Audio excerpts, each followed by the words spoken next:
Y'all already know this is Punch Wrong, Boxing, aka Mr. Moonshine himself. Let's get people in this right quick, man. Let's wait a little bit. Just been snacking all day. Yo. So the CANMAN, Adrien Broner, okay, vows to go back to the CANMAN. Floyd Mayweather vows that he's a changed man. Wow, man. Wow. Man, this self-quarantine actually done justice, man. Don't y'all think? Wow, man. I'm gonna let people time in a little bit more on this. People get no, we gotta break this down, man. This is, man, Jesus working mysterious ways, huh? God is working in mysterious ways in the sport of boxing right now. Adrien Broner hungry, vows to go back to the CANMAN. Floyd Mayweather, a changed man, want to help out, start training. Wow. This self-quarantine stuff really gets into it's actually, unfortunately, it's actually a positive thing.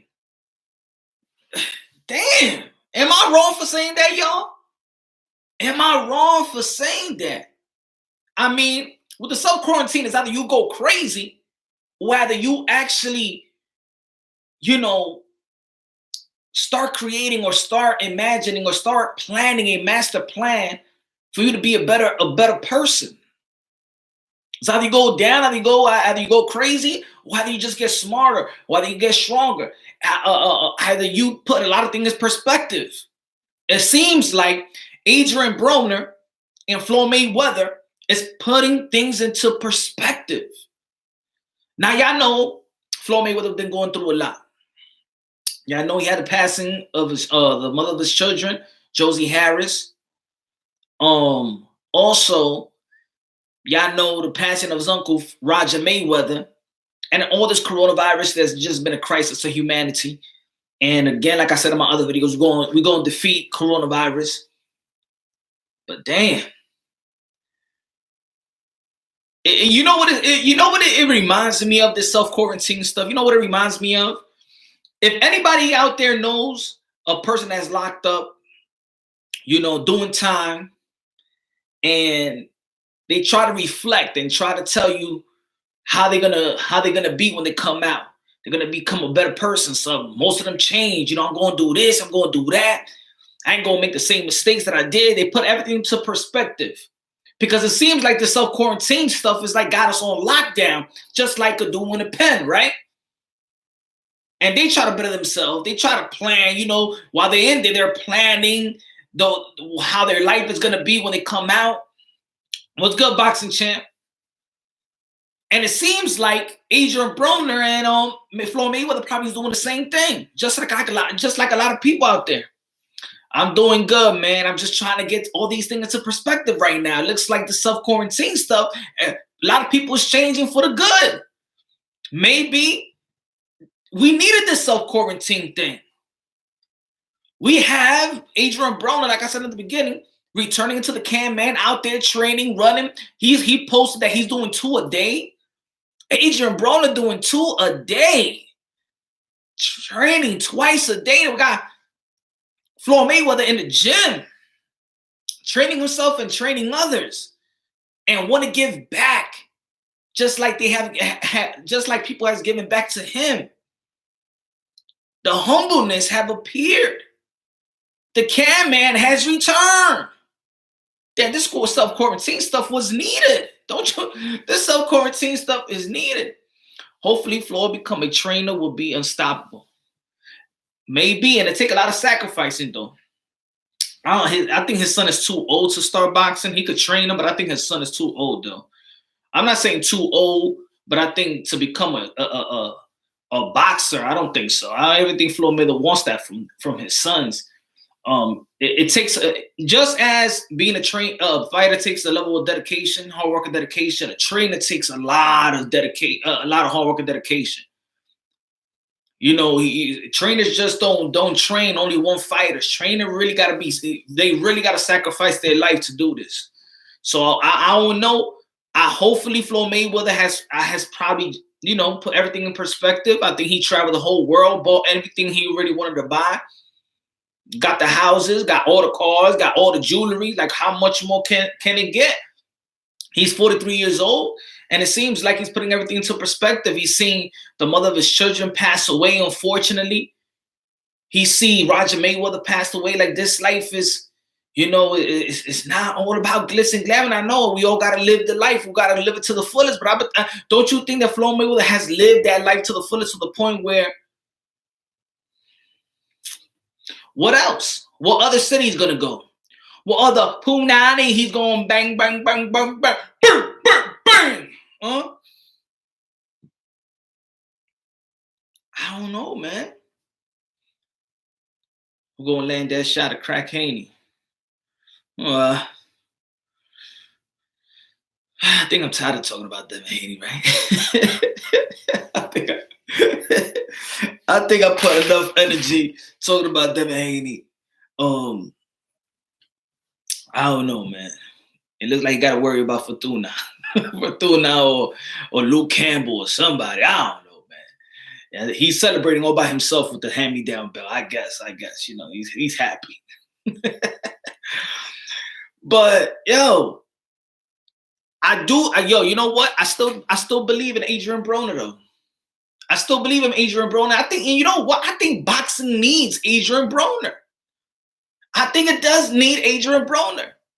I think there's some, you know, a lot of people like to hate Adrien Broner. A lot of people like to hate Floyd Mayweather.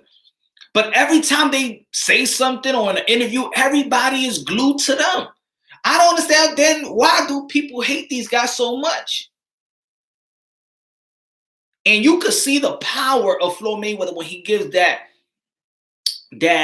humbleness, that guy. When Floyd Mayweather's in the boxing gym, I don't care about anybody say. I don't care if you're a hater of Floyd Mayweather. When he's in the boxing gym, I love it. I don't need him to fight, but he gives me the motivation. I like the way he works out. I like it. It's motivational. Hard work, dedication. I like it. I like his method of working out. I like his professionalism of always being ready when he needs to be ready. If you're a boxing head, if you're a boxing fan, there's one thing that you can't take away from Floyd Mayweather. It is hard work, dedication when it comes to his craft. You can't take it away. We all know Adrien Broner's potential. If you know if you're into the sport of boxing, you know his potential. And he goes back to that potential. He goes back to the CANMAN. He goes and really fights in the weight division. That, can you imagine Adrien Broner if he's totally hungry? I mean, on serious. Now, I know he always says that he always gonna be hungry and he's back. If Adrien Broner be like, you know what, he put everything into perspective, and let's just all say that that's it. He's gonna be on the grind. Everything is boxing, and he says, you know what? I could do everything. I could party. I could drink. I could do whatever I want to do. But after 3 years, I'm going to give 3 more years of the sport of boxing. I'm just going to go straight out there, sober, focused, dedicated to the sport of boxing. I'm only 31 years old. By the time I hit 34, I'm back to living my life the way people don't like the way I live my life. He will become CANMAN again. I think so. I don't want to see him retire, man. He's still so, yeah, he's still young. 31, 32 years, going to be 32 years old. Come on, and he's a 4-time division world champion. There's nothing you can't take away from that. Regardless who he beat or things of that nature, he's still a 4th division world champion. He did it when he was young. He accomplished that when he was young, 26 years old. I think 26, 27 years old. He was already a 4th division world champion. Can't take that away from him. If Adrien Broner says, you know what, that's it. I'm going to fight in 135 pounds. That's it. I'm going back to my original weight where my height and my speed and all that come through fruition. Because I believe this was the thing with Adrien Broner. Adrien Broner lost his matchup. If you think about it, he lost to Michael Garcia in 140 pounds. He lost to Sean Porter in the catchweight. I think it was 144 pounds. He lost to Maidana, 147 pounds. Who else he lost to? He lost to Manny Pacquiao, 147 pounds. Adrien Broner ain't that big. Adrien Broner didn't have he didn't have to jump 2 weight classes to go to the welterweight division. Even if he beat Paulie Malignaggi, he went 2 weight classes up to get that title. But Adrien Broner in 130, 135 pounds. Can you imagine Adrien Broner? I'm talking about focused, dedicated Adrien Broner in 135 pounds in the lightweight division. Give him a couple of fights in 135 pounds just to get his body right back into that form. And let's say he gives you that type of knockouts. And then you're going to be talking about Adrien Broner versus Lomachenko, Adrien Broner versus Gervonta Tank Davis. Can you imagine that fight, yo? Adrien Broner versus Gervonta Tank Davis in 135 pounds? That's a pay-per-view fight, even if they're not even fighting for a belt. Can you imagine Adrien Broner versus Gervonta Tank Davis in 135 pounds? Adrien Broner versus Devin Haney. Adrien Broner versus Ryan Garcia. I don't think that fight will ever happen. But a Gervonta Tank Davis and an Adrien Broner, I'd like to see that happen. I like that. What up, Guido? If I think he can make 135 pounds, I think he can make 135 pounds if he really dedicate himself to the sport. He got I think so. I think he can make 135 pounds. These guys are small, man. You know, these guys are short dudes, man. They could do it if they dedicate themselves. If they really dedicate themselves, you could go back to 135. You eat right, eat how you're supposed to, have a good nutritionist, diet real well. I mean, put it this way. Adrien Broner don't got no contractual fight right now. There's nobody that we ain't thinking about Adrien Broner fighting nobody right now. So he got all the time right now in the world to get back in shape. 4 or 5 months, just straight back in shape. Gradually, nicely go back in shape and then go into a training camp. So you got April. Well, it's mid-April, but let's say May, June, July, August. Boom, give him 4 months just so he could go back to that frame little by little. And then start a mini training camp. And then from a mini training camp, you're going to training camp. And fight somebody like around October. And he could make 135 pounds. But if he started right now, if he starts right now. So let's say Adrien Broner right now, he's 170 pounds, let's say. He could lose that weight. He looks 4 pounds pregnant recently. What you think about? I mean, he's working out right now. He's saying he posted that he's doing 2 a day. So let's believe that he's doing all of that. I'm just saying when we talking about, let's say that he's 100% focused right now. He wants to receive. He said the CANMAN is going to return, right? So let's say he's doing what he's supposed to do. I believe he's going to get to 135 pounds. These are constant professionals, and no matter what, remember Adrien Broner. When he came overweight, I think the Adrian Granados fight, what they need to change the weight limit or whatever. But let's say if he's focused. Go to 135 pounds, get a tune-up. Get 2 tune-ups. Get 2 good tune-ups in that weight class. And then go after the top lightweight. I think he could do it, y'all. I think so. Guido, AB is done. He's young, though. He's young. We don't know yet. Is he done in skills or done in focus and dedication? See, that's the only thing that I see done. Did he take a lot of punishment in his career? Did he make a lot of money in his career? This is what it is. This guy made a lot of money when he was young. He made a lot of money. It's very hard for a guy to stay dedicated by still getting punched in the face. Be a millionaire and still getting punched in the face. And I think that's why they're putting everything into perspective. When they lose it, when they don't have it no more, they actually feel like, you know what, I actually love this the sport of boxing. When they have all the fun in the world and stuff like that, then they be like, you know what? I've done it all. Or I've done a lot of things that I never thought I could do. I've exceeded the expectations of living the type of luxurious life that I could live. Then they understand what legacy is all about. They understand that legacy is actually the wealth. And Adrien Broner could still make a lot of money.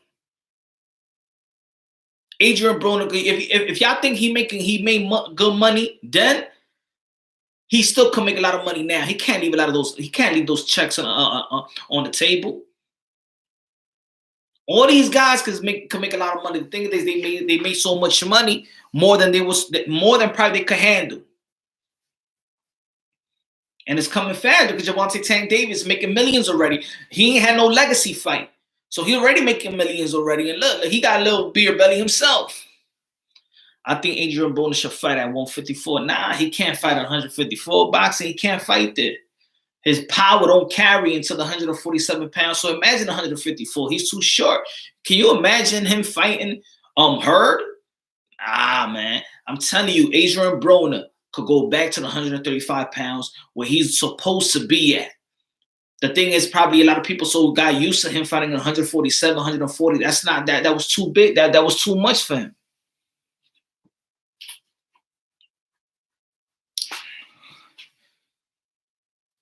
But I do think so. I think he could make things happen, man. He could make things happen. And if you look at the fights, if you look at his losses, the dude got grit, man.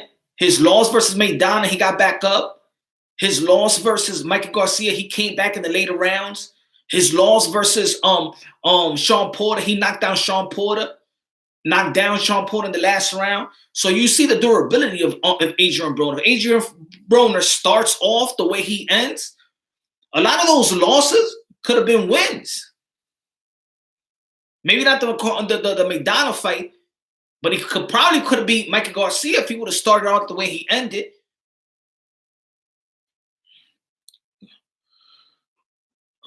You think Fimo beats Broner? If Broner is 100%, 135 pounds and comfortable, I'm talking about comfortable 100%, I think Broner, I don't know, that's going to be a toss-up right there. That's going to be a hard fight. Maybe Broner come out on top. Maybe Fimo is come on after the Lomachenko. Let's say he beats Lomachenko, then I got Fimo, not easily, but I got Fimo on that one. What up, Jay? I'm chilling, my brother, man. I hope you're doing well too. I just don't think he has strong mentality. He doesn't let his hands go. He doesn't let his hands go. True, but I think he does he preserves his energy. That's one thing. He preserves his energy. He doesn't let his hands go. But also, Adrien Broner don't get touched that much. Adrien Broner don't get touched too much. His defense is actually underrated. If you really think about it, I think his defense is actually underrated.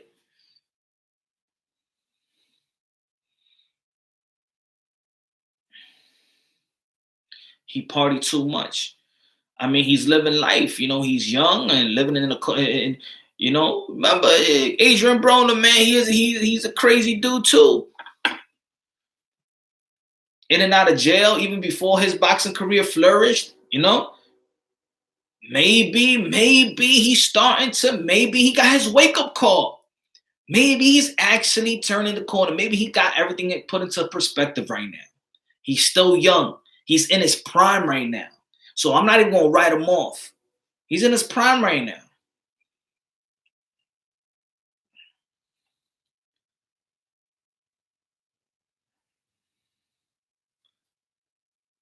And put it this way, Adrien Broner, he puts out that he parties a lot. If he never would have put out all those clips of him partying, we wouldn't know too much. A lot of boxers party a lot. A lot of athletes party a lot. It's that they don't put their business out there on the reg.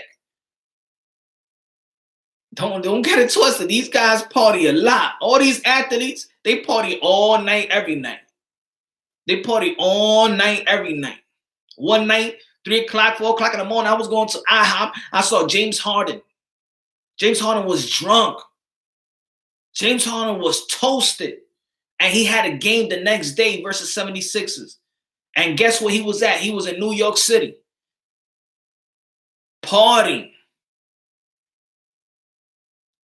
Him and Tucker with like 500s. 4 o'clock in the morning, I'm like, yo. And you know what he did the next day? He dropped like 40 on 6, and then he came. Then he had the Knick game on Friday on the back-to-back and scored 60. These guys party, man. They party. All these athletes, they party, get drunk, they do exercise with a lot of yeah. If he was a promoter, will you invest your money on him? Yeah. On who? On Broner? Yeah, I'll invest my money on him. Because win or lose, I know he's going to make me some money. Win or lose, I know he's going to make me some money. And the other thing is that Adrien Broner, if you look at his resume, he's not tempted to fight anybody. Fought Manny Pacquiao, Michael Garcia, Sean Porter. Paulo Malignaggi moved on, Marcos Maidana. He doesn't say no. He don't avoid nobody. So I know that if I was promoter, I put it this way, he's going to be doing all the job because he's going to be promoting himself. So I'm going to make money off of him. He's going to fight the fight that whatever I say, yo, fight this person, he's going to fight him because he really doesn't say no to a good opponent. Right? So I think so. I always agree with you, but on this one, not this time. Hey, we could. I mean, we could agree, disagree, but if we come with a common understanding, I mean, what don't you really agree with me? What you really disagree with me on? I just got here, but if he's talking about AB, I disagree, bro. I think he's done. AB should have found his own lane instead of trying to be Floyd Jr. I mean, a lot of people want to follow a certain blueprint. Sometimes people look up to other people by default. You understand what I'm trying to say? So, I mean, put it this way. You remember when Kobe came out, everybody was saying this guy want to be Kobe. He want to talk like Kobe. He want to talk. Kobe wanted to be Jordan. He want to talk like Jordan, wear his gear like Jordan, talk, walk like Jordan, and look at Kobe, what he became. And everybody was saying Kobe wanted to be like Jordan, that he became Kobe. He got out the shadow little by little each year. So it doesn't matter. You could be a Floyd Mayweather, but still got to be dedicated to your craft and still, one thing I can say, Broner is more humble or not as cocky. I think, if you step inside the ring, I need a lot of boxers that put their life on the line to feed their families and pure entertainment. All these boxers know. All boxers, all fighters really actually respect one another. They know what it takes to get inside that ring. Just to go inside that ring, you got to have some humbleness with you. Ain't no cockiness going inside the ring. To be a fighter, fighters know exactly what humble is. Now, to sell themselves, that's why people got to separate the persona and the things they do to sell themselves to the actual person. If AB is not talking a lot of trash, and if you listen to his interviews, he sounds like a bright dude, a dude that's a humble guy. When he's not trying to sell himself. You understand what I'm saying? Just like Floyd Mayweather. Floyd Mayweather, he's just bright dude when he's not trying to sell himself. I think people need to separate the persona while they're trying to sell themselves and keep that brand name, and then really look at when they're actually serious and talking. There's people that is fake too. There's people that you could perceive as humble and they're really cocky behind the scenes. And then there's people who's going to be cocky, but behind the scenes, they're real nice, special human beings. Humble human beings. I know a friend that went to 10 parties in one night. Man, I used to party. Oh man, when I used to live in Miami, oh lord, lord, lord, man, I'm still be praying that some girl ain't come out saying, or a couple of girls saying that I got a daughter or another son. That's how crazy. When I lived in Miami, I think God saved me. Say, yo, my man, you need to go back to New York. I be like, damn. I hope no chick come out of South Beach and be like, hey, you remember me? You remember me from Indiana? You remember that time on the beach? Well, this is your daughter. Oh, Lord. Oh, man.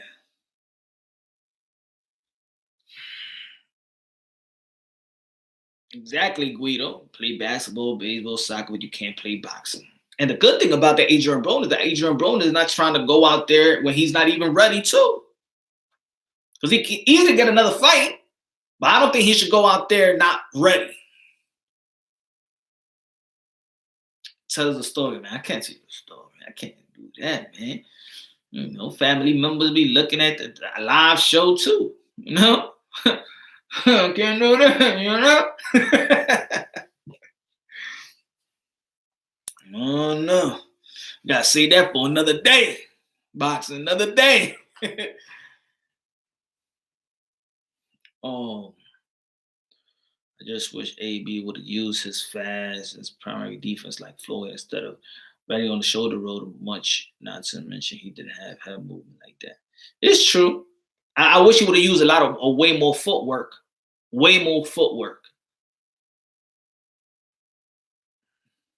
I like the way he used the shoulder roll, but the thing is, a lot of people don't understand about the shoulder roll is that you can't use the shoulder roll also versus a southpaw. The shoulder roll really don't work on a southpaw, and you can't show. And this is why I don't even talk about it because I really want to break when the fight comes through fruition. Let's say Devin Haney fights Lomachenko or Gervonta Tank Davis. I got Gervonta Tank Davis and Lomachenko beating Devin Haney. You know why? Because first, Devin Haney likes to use the shoulder roll more often than not. In his recent fight, you can see he likes to use the shoulder roll when he's getting behind, when he's retreating and going towards the ropes, or he's in a corner, things of that nature. Devin Haney has no southpaw in his resume. Never fought a southpaw. So I'm like, this dude want to fight Lomachenko. You really gonna go from never fighting a southpaw to fighting probably the best technical southpaw in the game? You're not gonna do nothing. And if you're gonna shoulder roll, you think you're gonna shoulder roll to a southpaw, it's not gonna work. Because if you shoulder roll, and you're like this. Mind you, that straight left, you in line for that straight left. You ain't gonna do nothing. You can't roll. You can't really roll for on them shots.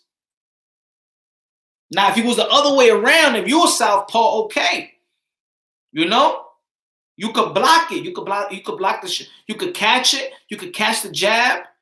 Boom, roll with their left. But when you like this, yeah, you could catch the jab, but boom, you could get hit with hooks from their strong hand. That's why with the southpaw, with the shoulder roll against the southpaw, it's not good.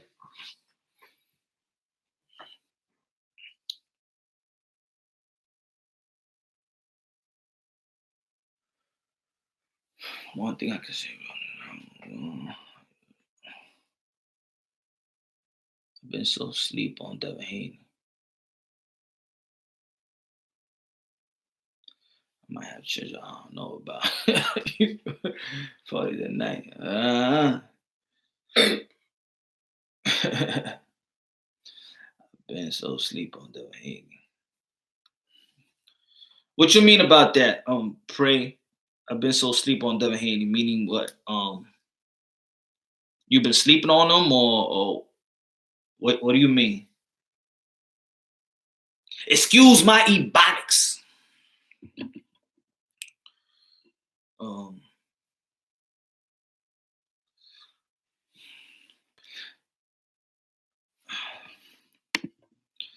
Devin Haney hand drops a lot. Yo, niggas that shoulder roll will tell you straight up, you can't use the roll against opposite hand. Opposite has blitting.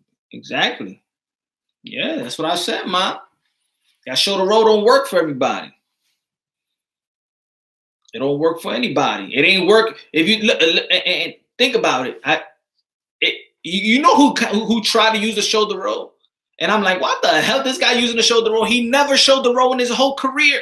Where the hell did he learn this? It's not by Dan Birmingham. Keith Thurman tried to use the shoulder roll against Josecito Lopez, and what the dad did to him? He used a little bit of the shoulder roll. He tried to use a little bit in spots versus Manny Pacquiao. I'm like, what the hell is he guy doing? I think he went to the gym and he was working on something. He tried to use what he was working on one training camp, and nah, it ain't gonna help. I think Devin has a lot of talent.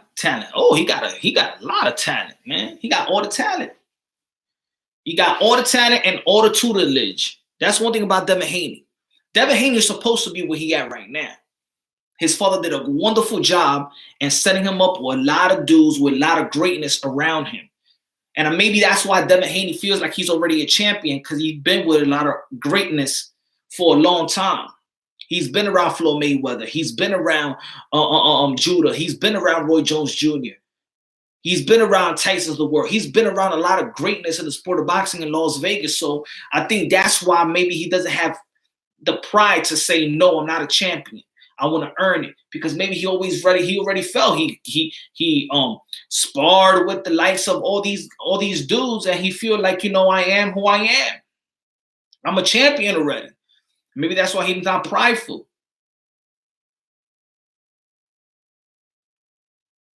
But Devin Haney, with all the tutelage, he should be where he at right now. Can you imagine if you had all the tutelage and you become a nobody? I just think Haney can't take one flush to the kisser.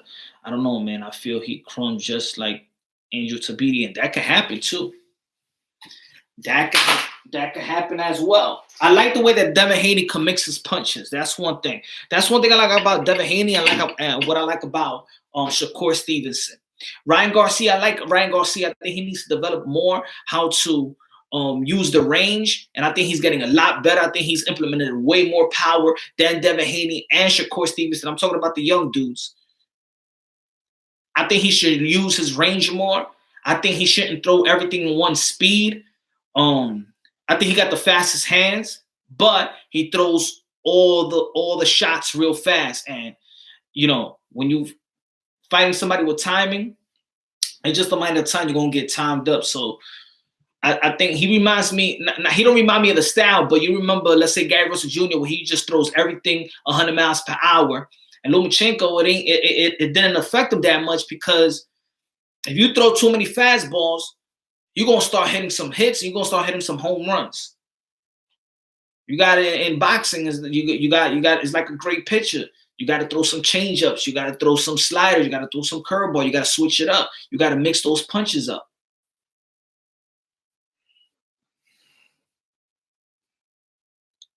I just think Haney can't.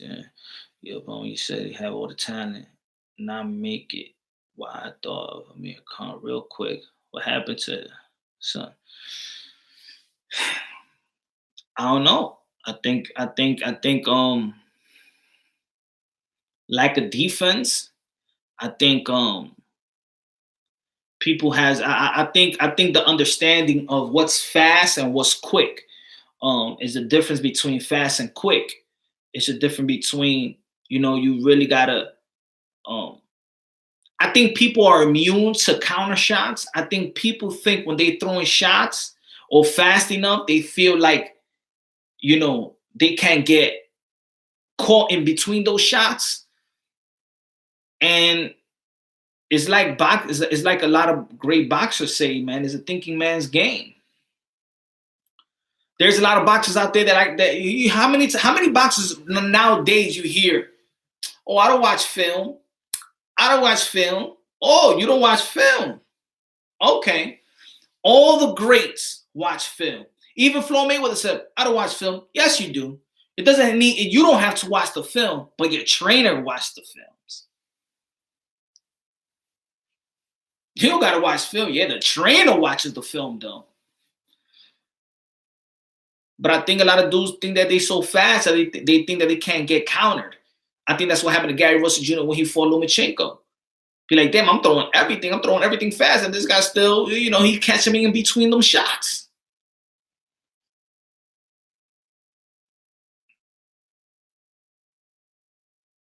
It's like Floyd Mayweather.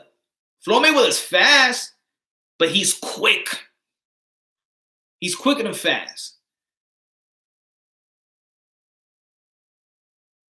Accurate. Very accurate. And some people that say like Amir Khan, he might throw those 5 shots combinations, but he probably just looking at one combination. He's probably just landing 1 or 2. That was the difference also between Manny Pacquiao. Manny Pacquiao, he'll get hit a lot because he'll throw 8, 7 combinations, but then he'll land 2, but he's getting hit in between those shots as well. Random question, fam. Spence Jr. or Crawford? That's a hard one. But right now, if the contract was right now, meaning they signed a contract right now, they're about to fight in 3 months, I got Crawford. I think he's just a gym rat, and he's in the gym all day long, and he's always trying to better his craft. While Spence is just going to training camp, cutting weight, and he said it himself. He said he needed to get back serious. That this is a wake up call. He was ballooning up. We already know that. You remember a lot of Errol Spence fans hate when people call him a weight bully, but he said it himself. He gains a lot of weight. So I got Bud Crawford if they was fighting right now. I got Bud Crawford. I got Bud for Crawford right now if he was fighting Keith von Tom Thurman. That's why when I express myself and I say 100% Keith von Tom Thurman, I think he'll beat these guys. But right now, Bud Crawford will beat these guys because he's the only one in the gym. He's the only one that's actually there religiously. He's out there in other people's training camps. He's helping Shakur Stevenson when he's helping a lot of people out. He's just a gym rat. And we got a gym rat like that at this stage in their career, and you got a trainer that's out there all day long, polishing you up. In this stage in boxing, it's all about game planning. I like Bo Mack. I like him as a trainer. My boy, what's good, Brandon? You think Haney can shed the paper champ, Monica, if he can't beat Tank and Ryan Garcia? Man, I don't know, bro.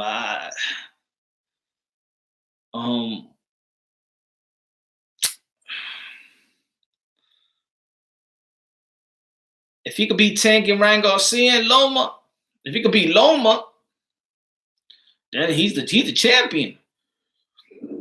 Ain't no paper champion there. Then you beating the real champion. I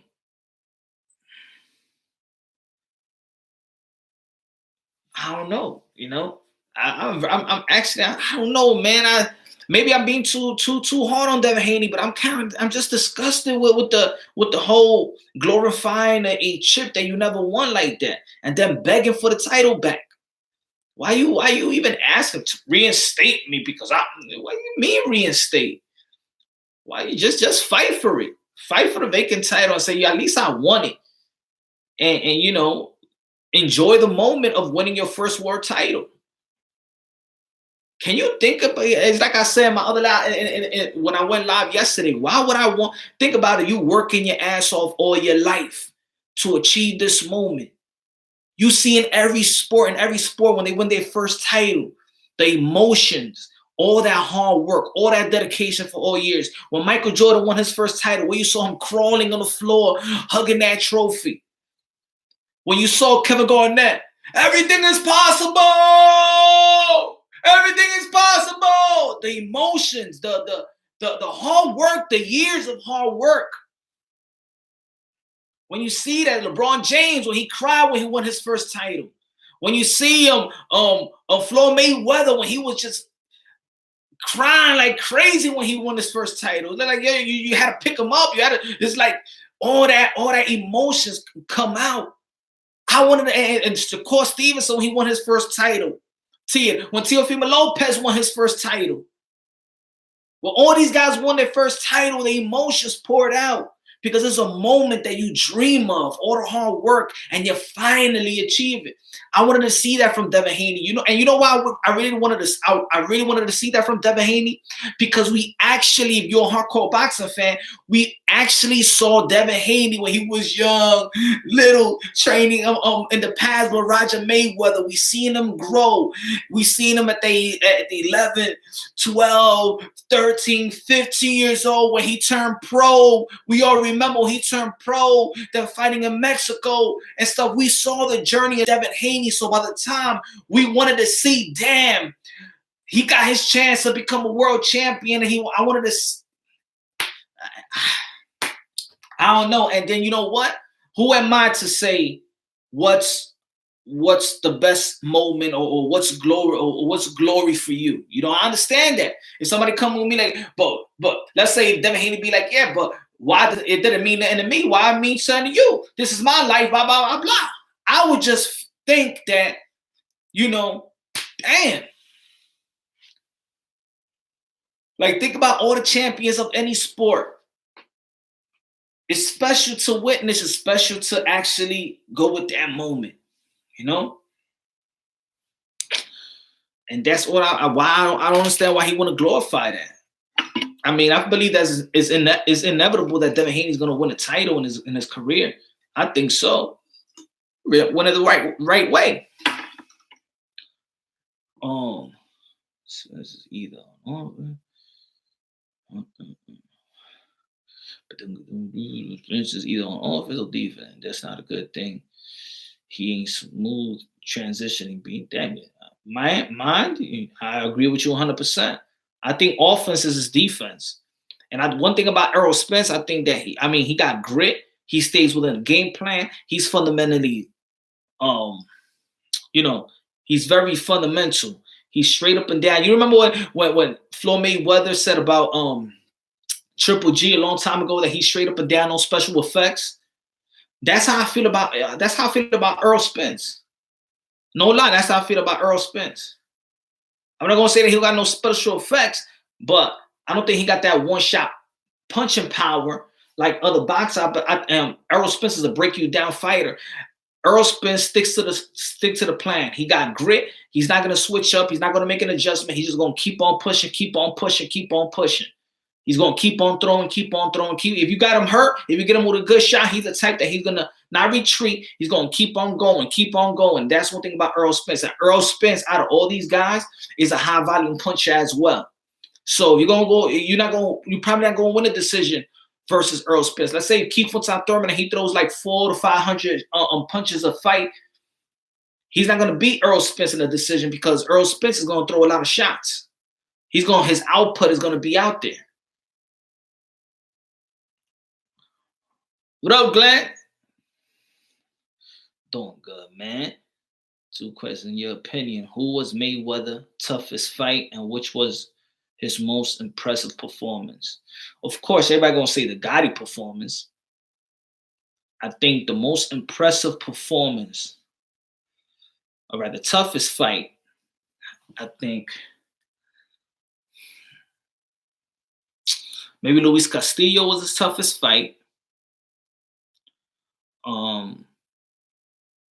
That I could recall.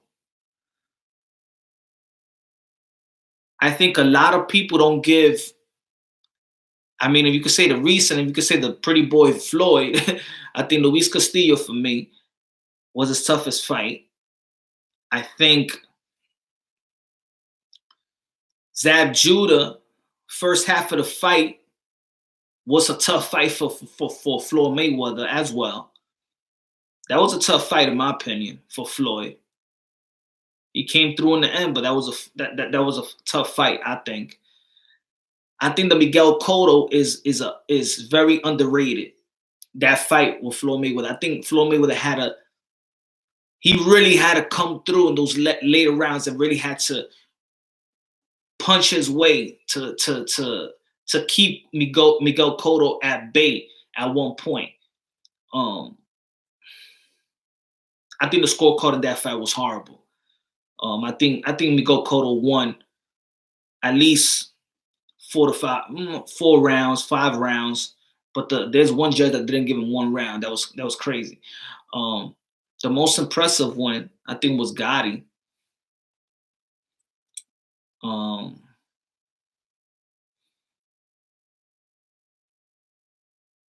think so. What up, Point? With all the shit, Virgil?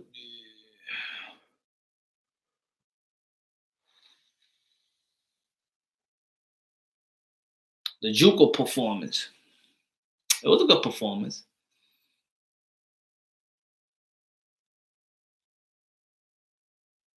Damn, I don't recall too much of that fight, but like I seen a lot of fights from Floyd Mayweather. I remember at one time I said I had 1 week and I said I'm gonna watch every Floyd Mayweather fight because I used to have VHS.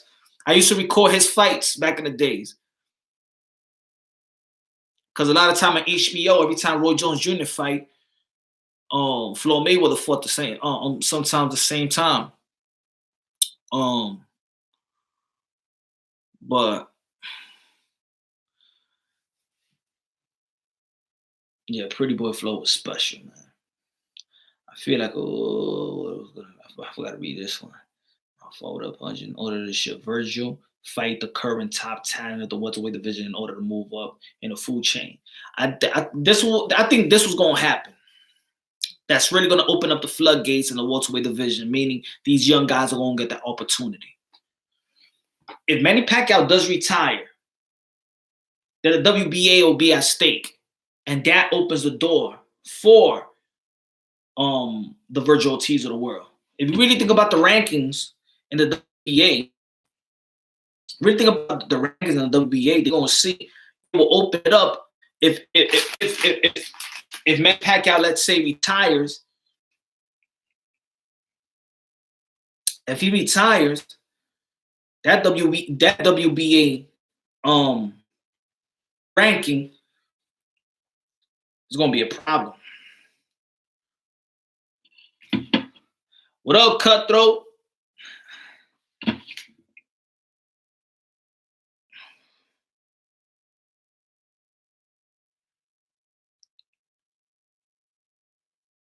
I feel like Jose Castillo should have won that fight. It could have gone either way. I don't think it would have been a robbery for no matter what side it was. If Luis Castillo would have won, oh shit, they took this guy. He's not in the WBA ranking no more. So let's say, look at this WBA. If they got Manny Pacquiao, of course, as the super welterweight champion. They got Alexander Putin as the regular champion. He ain't gonna get no chance. So you got Ugas number 1. You got Dennis Garcia number 2. You got 3 Mikey Garcia. Keith Thurman, they got him on 9. So that WBA top 3, they're gonna be gunning for that one. I know this guy got the gold title here. In the WBC, and look at the WBC, they still got number 1 Sean Porter. And that's how I was trying to explain to a lot of people about the Danny Swift Garcia that he's the number 1 mandatory. The WBC still got Sean Porter number 1. Maybe they were trying to work out a rematch, or they don't know. Danny Garcia is number 2. 3 is Ugas. 4 is Mike Garcia. 5 is Keith Tom Thurman.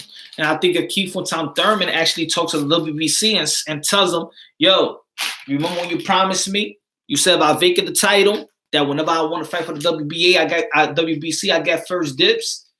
Maybe that maybe Earl Spence, which also got the IBF.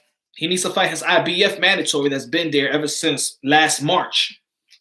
The IBF goes first, and I said this in a live show, man. I can remember that live show in the summer, man. People was like, yo, what you talking about?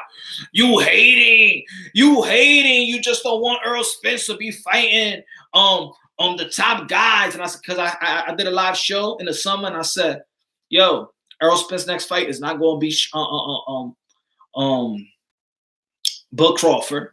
They ain't going to fight until like 2021. I told that to people. Yo, people saying that I'm hating. I don't want to see the fight. I said Errol Spence ain't gonna fight nobody. Ain't gonna fight none of these guys for 2021. It's coming through fruition. Also, you got to remember that he got IBF mandatory, which he got injured, and they were trying to say that Lipinets is gonna have to face the dude from, I think he's from Ukraine, or Russian or Ukraine. I don't know how to spell his. I don't know how to pronounce his names. Abdul, blah blah blah blah. I just say AB because that name is too crazy. But he won the Eliminator back in March, the same month that Errol Spence beat Mikey Garcia.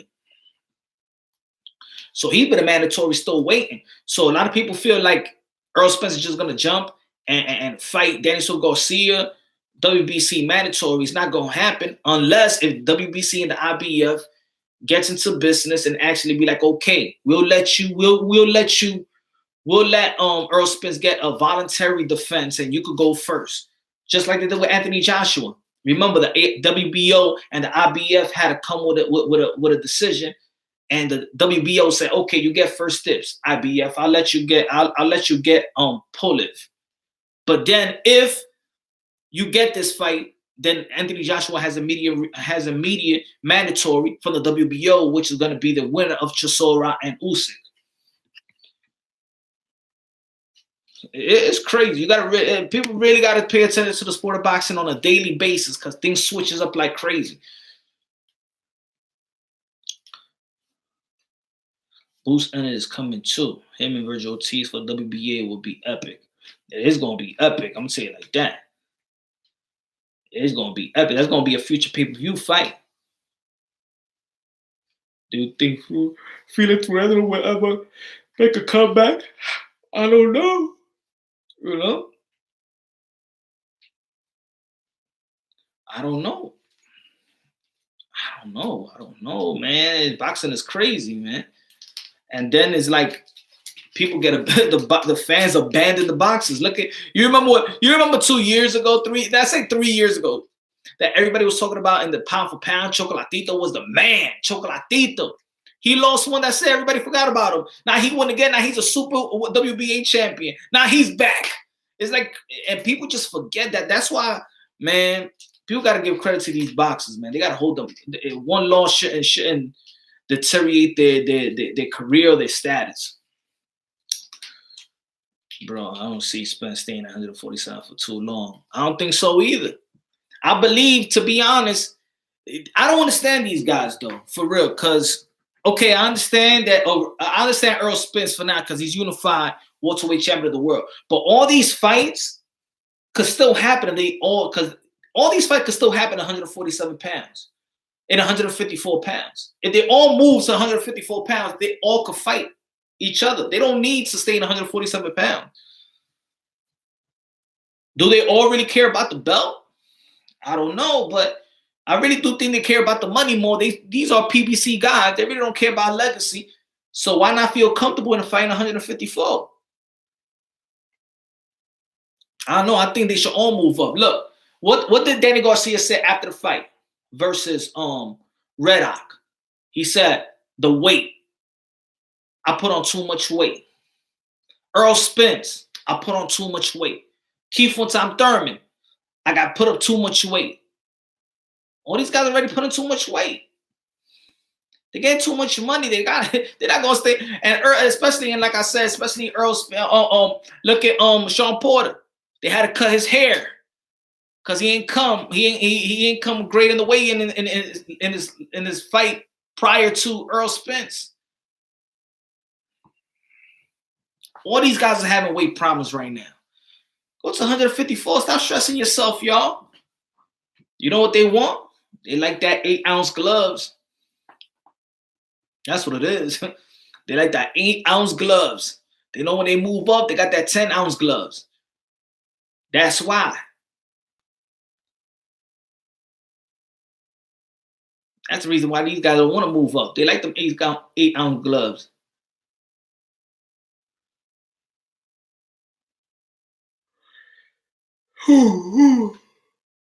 Forgot what round Zab came to his corner and Mikey War fight back in his pouch and stopped the fight. Or broke his ribs, his pouch.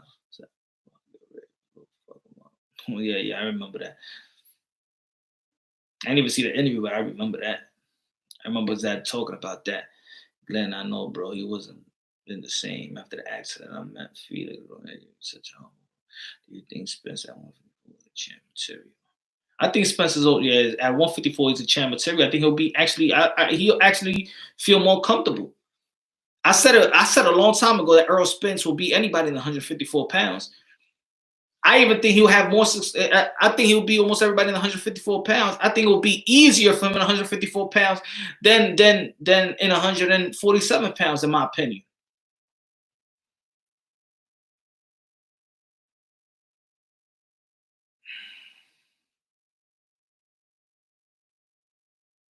I think Errol Spence could beat Jermell Charlo. I think Errol Spence could beat Lara at this stage. I think Errol Spence could beat Hurd. I think Errol Spence could beat Banana.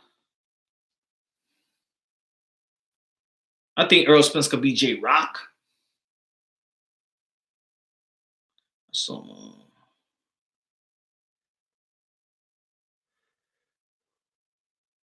Mike Cotto, yeah, man. And they said it, and they say it.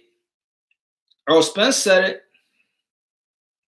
Keith Thurman said in the PBC podcast, I said that the other day, these guys are working around 180 plus. They're going into training camp trying to shed 40 plus pounds. I mean, 25 pounds, that's a lot. But 40 plus? In 8 weeks? These guys ain't getting better. That's why you can see they ain't knocking nobody out, really. They went from knockout artists to guys that's just hurting dudes, but they fluctuation, how you say that weight going 40, coming back down. Then you rehydrate to 160 something, and it's not good. It's not good. It's not good, man.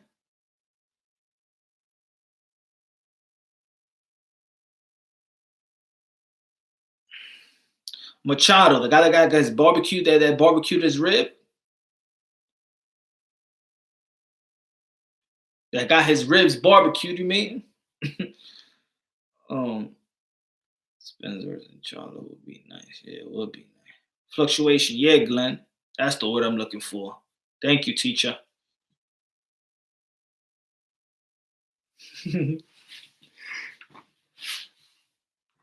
Spence got a lot of credit, but no knockouts in the last few fights. Hey, he could have knocked out a 135-pounder Mike Garcia. And people be like, yeah, but it wasn't 135, 148. His last fight was Robert Easter Jr. It was 135. He moved up 2-weight class to fight Errol Spence. And also, it's not like Mikey Garcia. See, I could understand if Mikey Garcia was a freak of nature, 135-pounder. If he was like a Manny Pacquiao, 135-pounder going to the 140. But Mikey Garcia said it. He don't even run. The first time he actually really was running was his last fight. He don't run. He swims. Mike Garcia don't even have a 6-pack. Got like 4. So for him not to knock out, and remember, Errol Spence threw 1,000 punches. So for the people that says, oh, he was just trying to box him around. He didn't want to knock, man. He threw everything in the kitchen sink. He couldn't knock out Mike Garcia. Mike Garcia stood in front of him. Mike Garcia stood in front of him. He threw 1,000 punches, threw everything in the kitchen sink, and still couldn't knock out Michael Garcia. That's crazy. So I'm saying the power ain't there.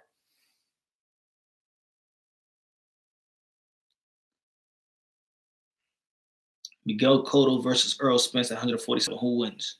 Prime, Miguel Cotto. I'll say that easy. Miguel Cotto. He wins that. Danny Swift is still a beast. Don't know why everybody want to fight him. Danny Swift Garcia is a beast. I don't know why people want to fight him just like that. If I don't know.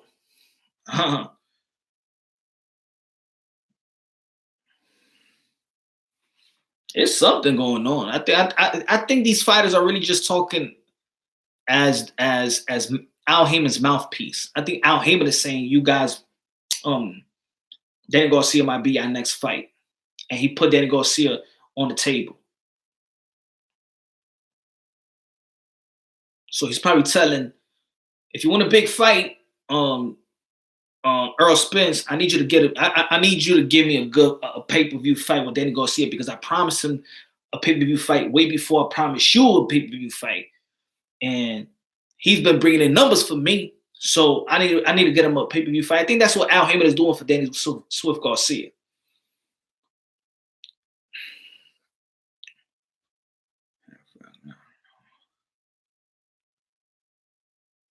I respect Earl Spence's power. I just think he's a break you down fighter, not a real one punch KO artist, break ribs type of power. I think he's a break you down type of fighter. I think Earl's good, but Crawford is better. But at the weight division, is talking too much time. These fighters need to get popped before it's too late. Yeah. I think at 154, I think Earl Spence will beat Bud Crawford. At 147 pounds, I think Bud Crawford will beat Earl Spence. Plus, you think Angel Garcia is a great trainer? I think he's a great trainer for his son. I mean, they've been very highly successful.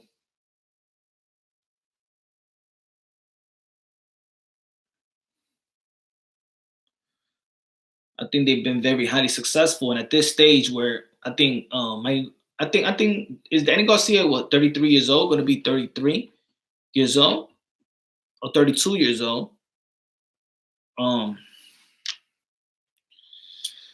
It's hard to change train. I think he listens to his dad, and also he's been in the gym where Nassim the trainer, they'll help him out. That's one thing about them. I mean, Danny Garcia is very, very smart. He's not like they do get help. It's almost like when Sean Porter had his dad, and then he had not Cunningham. Who he had helping Kenny Porter, Hunter, Barry Hunter. So they do collaborations.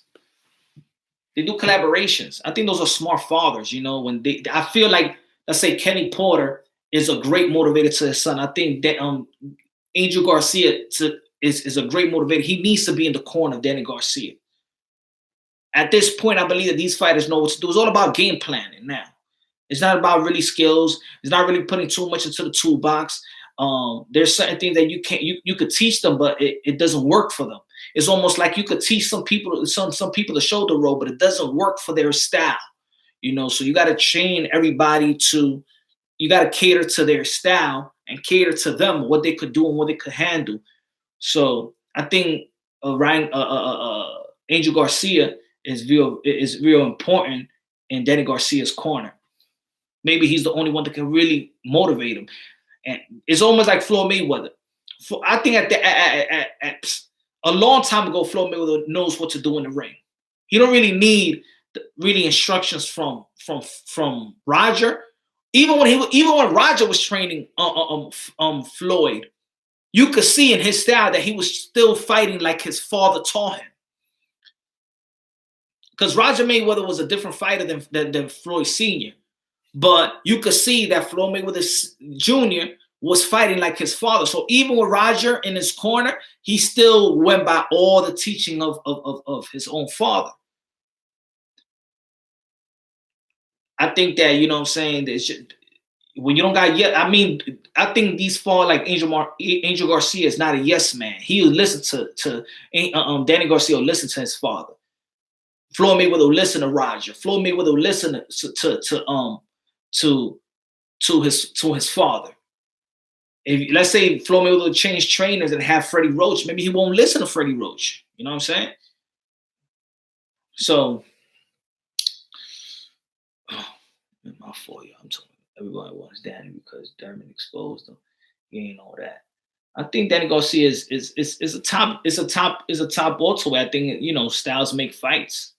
You feel me? And I think the Thurman is a bad style for Danny Garcia. I think that Thurman just beats Danny Garcia just based off footwork, and Danny Garcia will never catch up to Thurman in his footwork. It's just it's a style. It's not that one person is way better than the other. It's just their styles just doesn't mesh.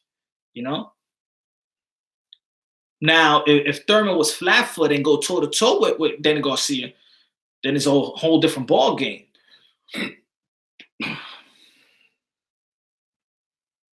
But the way Thurman move, and then his power combination and his counter punching while he retreats. Those sneaky uppercuts that he was hitting Danny with. Danny can't see those shots, especially on the move. But he stays still. Keith Thurman don't throw too many shots where he's going to overwhelm you. That's one thing about Keith Thurman. Keith Thurman don't overwhelm people because he don't throw enough shots. But he got that one-shot power that keep you off bait. So he could hit you once, and that's it. I think your game plan changes. It's like Sean Porter. Sean Porter, he will fight, and then once Keith Thurman hit him with that good one power shots, whole game changed. Now he's just on some crazy survival mode. Canelo versus Charlo mega fight. Who you got? Canelo, easy. Easy.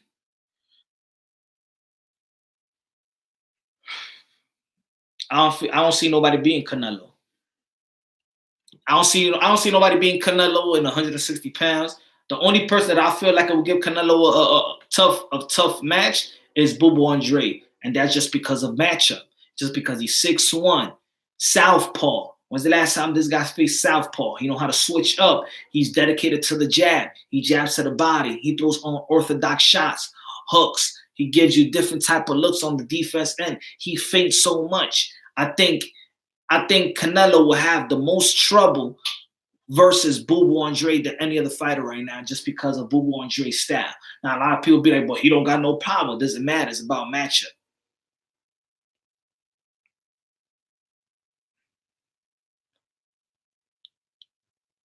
If Andre got that style that he could keep you from planting your foot on all your shots.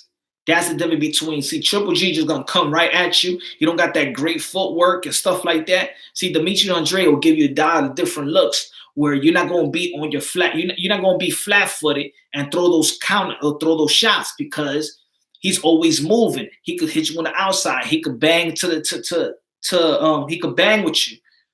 He don't got knockout power, but I'm saying like this: Bobo Andre and Canelo Alvarez, I think that would be the toughest for Canelo Alvarez.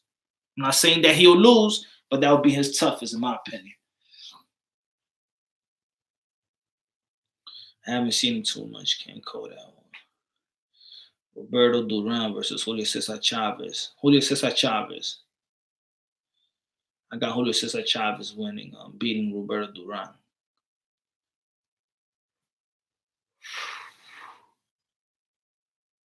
Julio Cesar Chavez's defense was also underrated. He was really slick on defense. Be sitting on them punches. He'll knock a nigga out early. He would. He hits hard because he commits. Denison Garcia commits to all his punches. How about Lara versus who? Thurman versus Chavez was a prime time monster. Thurman. He changed a lot since then. He was relentless. Then now he's a pot shot boxer. Yeah, I think so. But I think, me, because I always follow a lot Thurman. So I know when Thurman started having hand injuries, he started to this is the difference with Keith Thurman. He had a lot of hand injury. His hands started becoming not 100%. So he changed his fighting style. But the thing with that fighting style is you got to throw more punches. The thing with Keith Thurman, you see for a Josecito Lopez fight, he threw the most punches he ever thrown in his career. He threw almost 900 punches, threw the most jabs. Keith Thurman feints. He'll rather feint than throw the jab. He throw a pawn jab, just like, let's say, like Manny Pacquiao. Manny Pacquiao don't have a good jab. He has that pawn jab to set you up, but he don't have a good jab. Manny Pacquiao learned how to throw a jab late in his career. So, and I think that's what happened with Keith Thurman, and Keith Thurman needs that power. You know, he can mix the punches up. That's one thing. He know how to mix them up. So, I don't know. We'll see how he comes through. But I think he would. I think with the Diego Chavez fight, that was a hard fight too. Diego Chavez is a good fighter too. I thought he was going to be a really, really good fighter, man. I think, man, that loss with Keith Thurman, actually, you know, on that fight, what happened was the fight with Brandon Rios. So they was just fighting man dirty.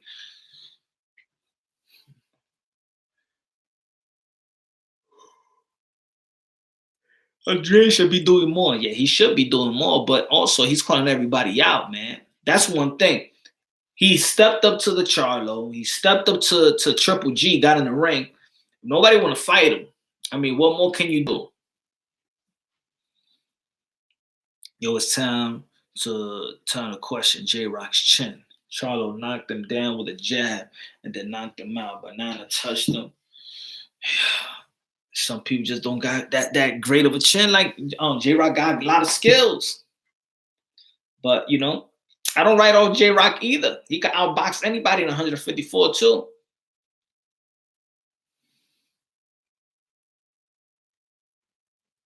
Oh, okay. When you say you didn't see anyone beating Canelo, I mentioned Lara.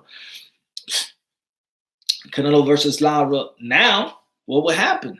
I got Canelo. I feel like Keith Thurman can't handle intelligent pressure.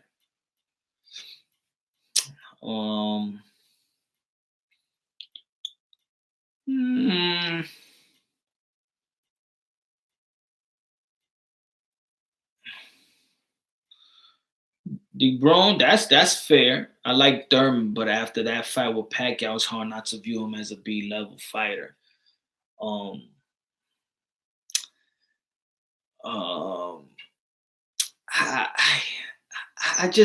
don't know. I when the B level, C level, and all this level, I mean, this is a world sport, right? And if you look at the rankings, how many welterweights in the world? So I don't believe that only two guys could be A-level fighters. See, in my opinion, top 5, top 6 dudes, especially in the welterweight division, that's A-level fighters right there. Because if your top 10 is a B level, bottom 10 is a B level, and top 15 is, I mean, what's you understand what I'm trying to say? No, Keith Thurman lost to Manny Pacquiao, which is a living legend. I mean, forget about the A-level thing with Manny Pacquiao. He lost to a legend. He lost to Manny Pacquiao. So, am I going to put him B-level because he lost to Pacquiao? I mean, did Keith Thurman lose that bad? I don't think he lost that bad. I don't think he lost that bad at all. He lost the fight. But if you're going through this, if you're scoring the fight, if you're scoring the boxing bout, and you don't care about who, I don't care about he hit him in the ribs. Remember, ladies and gentlemen, a lot of people say, "Oh man, that 10th round, we hit him with the ribs." Okay, that's only count for one power punch. That only counts for one power punch. That's just one power punch. It don't count. The judges don't count that as, "Oh man, he got hit in the ribs. Man, damn, he hit him hard. Man, he was about to knock him out." No, they just count that as, okay, he landed, boom, jab, power punch. If people go through with how to score a boxing bout, it was a close fight. It could have gone either way. People will argue me that too. Oh, you crazy. Manny Pacquiao beat him so. Not when you're judging not when you're judging the scorecards, not when you're judging, not when you're counting punches. Manny Pacquiao got hit 200 times.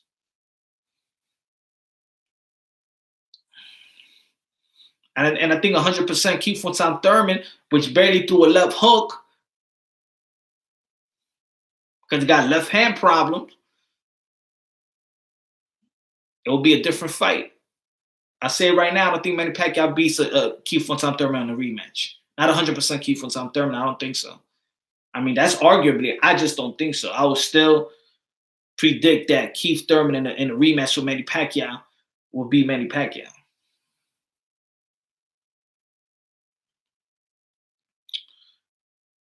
Virgil Ortiz can beat Keith Thurman and stop him by a body shot.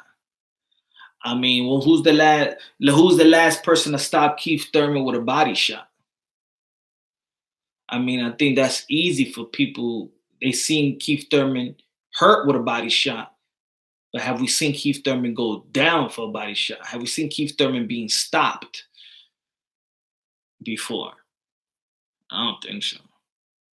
What's good, Marlon?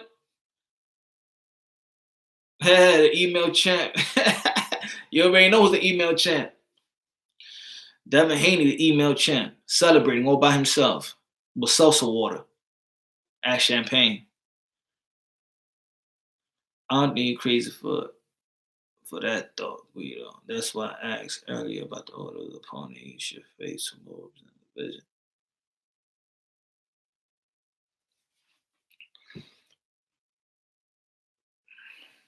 Prime Pack is so fast. I got Pack winning. But Prime Pack wasn't a welterweight. Which pack we talking about? I mean, I think, man, I mean, we could look at it. We could look at it in a lot of ways, man.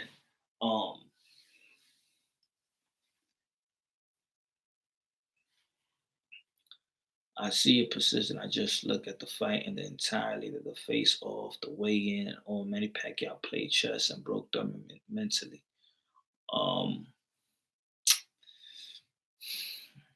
mean, I think you could say that because we already know the results of the fight. If Keith Thurman never got knocked down in the first round, it's a whole different fight, don't you think? I mean, the perception of the fight will be a whole different fight. So the thing is, people are thinking about the highlight of that fight. Okay, they saw the highlight of the first round, Keith Thurman got dropped, and then the 10th round that he got hit with a body shot. And that's the first thing that everything comes through mind. That's what everybody thinks.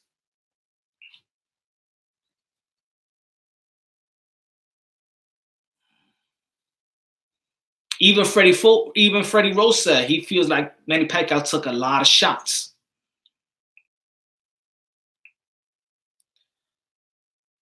And I don't think people really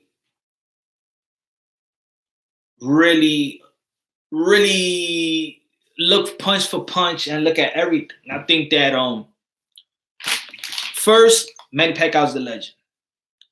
He's been through wars. He know how to handle pressure. He know how to handle punches.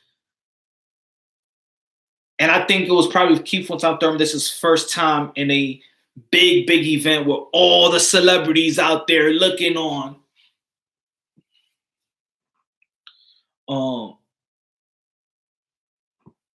I don't think he was 100% left hand. I was saying throughout the whole fight, I said, yo, why the hell he's not throwing his left hook?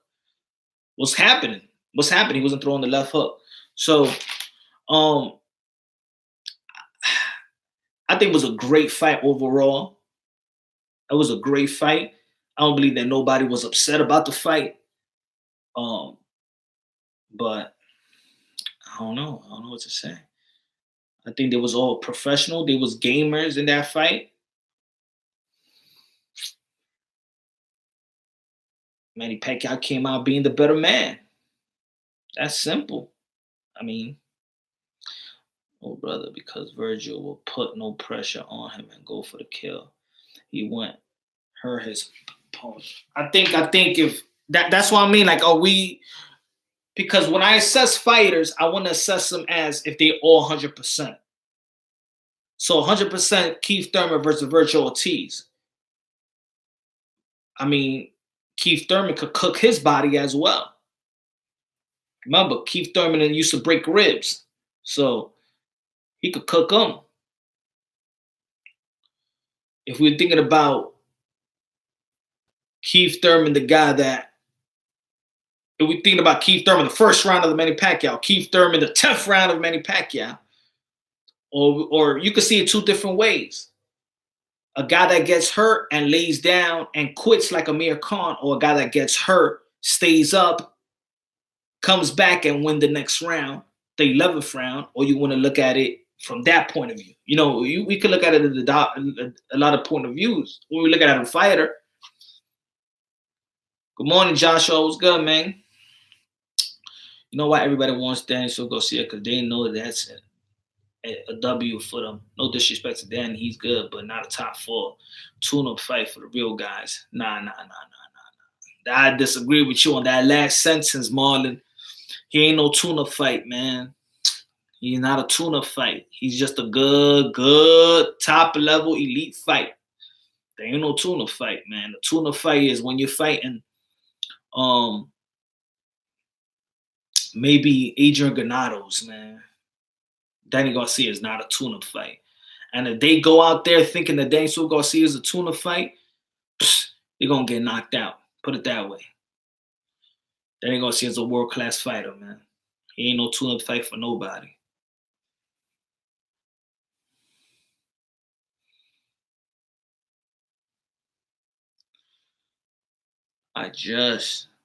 Oh, yeah? Damn, it's early. Danny top 5. Maybe top 6.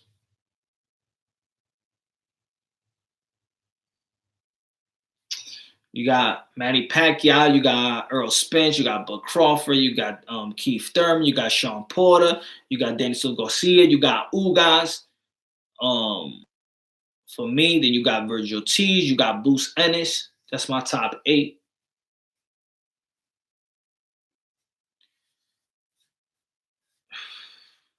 Bro. Da-da-da-da-da-da. Damn, I need some soda or something. Danny could easily be champ again. I agree with you, Mike Cotto. Easily be champ. Imagine he fights Earl Spence and beats Earl Spence. He become what? A unified champion. That's how easy it is. Broner's a tune-up fight. At 147, maybe. 140, nah. 135, 147, maybe. Yeah. Danny's a good fight. Danny at 140 was prime time. He is. Was. I think Pac-Man second half of the fight was one time age started kicking in. It did. But it got overshadowed by the body punch in the 10th round. But people forget that after the 5th round, Thurman won the 6th, Thurman won the 7th, Thurman won the 8th, Thurman won the 9th, Thurman lost the 10th, Thurman won the 11th. It could have gone either way in the 12th. They both were setting each other. And that's if you're a judge, the swing rounds is the 3rd round is a swing round. It could have gone either way, depending on what, how the judges looked at it. Because remember, most of the punches that Keith Thurman was landing was more power punches, and Manny Pacquiao was landing jabs as well, more than Keith Thurman.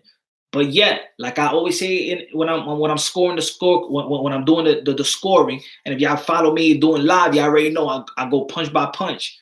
Jabs is secondary, power punches is primary. So if this guy lands more power punches than Manny Pacquiao, but Manny Pacquiao land more punches overall, but is more jabs, then this guy's still winning the round.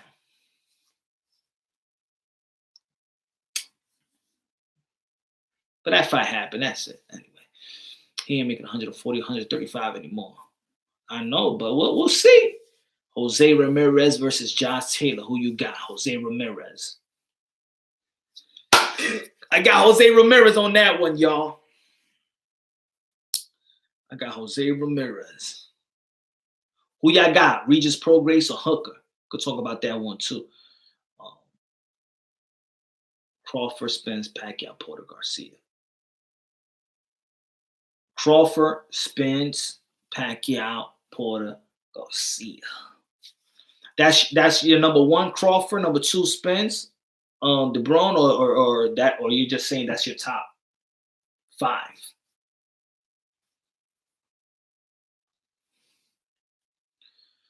Them jab messed Thurman face up, punch. It did, but not that. It did. But let's not act like Manny Pacquiao came out looking good, man. His face was swollen. He just didn't have a swollen part, but he was swollen too, man. He took a lot of right hands, y'all. He took a lot of right hands, man. Did any judge score 10th round and Pac Germany 10-8? No. 10-9 round. Rich, 10-9 round. Never a 10-8. He didn't go down. Why would they give him a 10-9 round? See, that's what I think. People just was seeing that power punch and him seeing retreat. The thing is, people ain't see the next 115 of that round. Go back to that fight and go to the 115. I believe that, not the 115. That was the 11th round when Thurman hit him with a nice right shot. But go to the last minute of that 10th round and see when Keith Thurman put Manny Pacquiao on the ropes and hit him with a nice 1-2 with a left hook. It ain't that many. And remember, in the beginning of that round, Keith Thurman was winning that round. Then he took the middle round. He took most of the round. Manny Pacquiao took most of the round. Then the end of the round, that they were just throwing at it. Now I look at that again. Let's not forget that Kell Brook is back in the equation.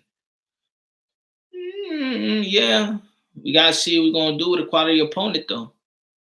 Strongly agree. I believe 100%. One time rematch beats Pac-Man. I agree. Yep. Yes, my personal. So you got Porter and Denzel Garcia, and you got Keith Thurman as your not even in your top 5. Wow, I agree, bro. Jose Ramirez got that crazy pressure. Yeah, man. Punch. You got any kids that box? Nah, my oldest son, we work out a little bit. He likes hitting the mitts. My oldest son, he likes to hit the mitts and stuff like that.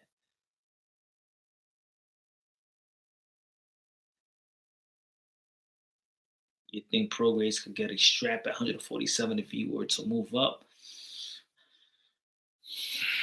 Not with these guys. Nah, not with these guys in the top. Nah, I don't think so. He won't beat none of the guys in the top 5. I don't know, man. Does he beat Ugas? I don't know. Now all y'all versus, I can't believe it. Who do you got? Inoue.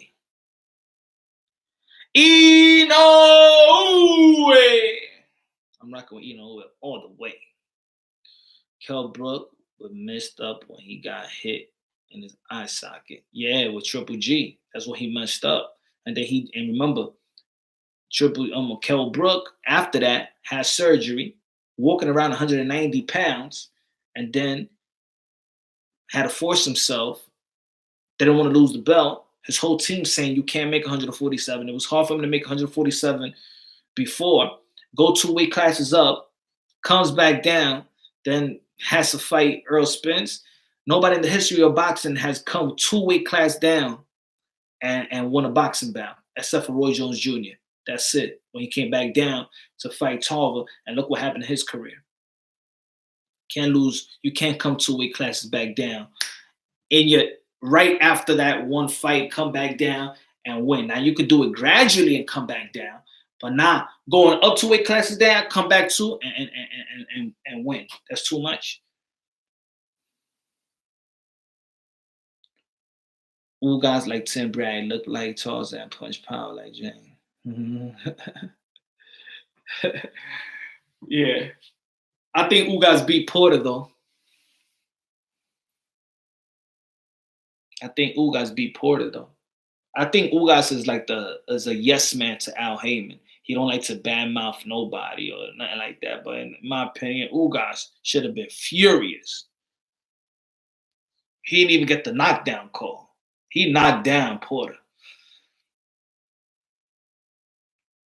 But that's what happened when you're the A side.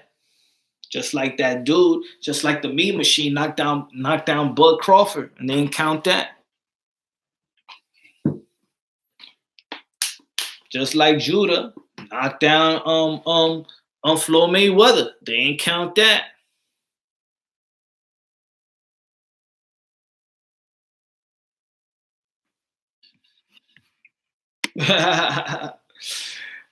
Oh gosh, yeah, man. Oh gosh, he's like a yes man.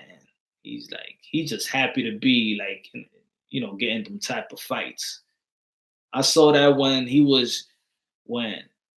um when he got out of the IBF. Remember, he fought Ray Robinson for the eliminator, and then he was the mandatory to fight Earl Spence, and politically Al Heyman be like, yo, just go over here. Don't worry. Let him get an easy fight with Carlos Ocampo in his hometown. Man, I would have been like, no, papi, no.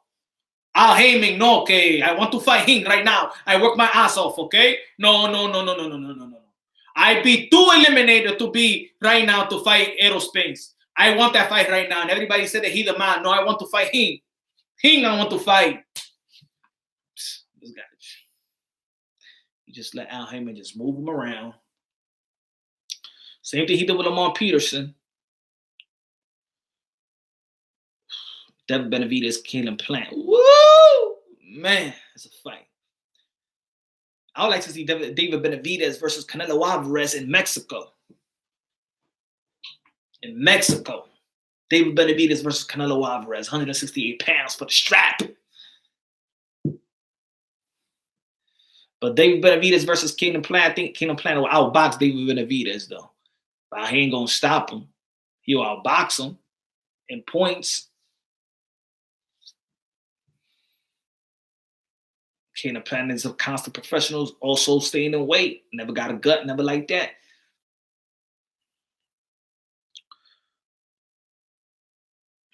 Just wanted to replay Mayweather versus Corral is impressive how small Floyd broke down and beat the bigger, stronger puncher. Floyd was the man. Man, Floyd was the man. Floyd was man accurate, man. Yeah.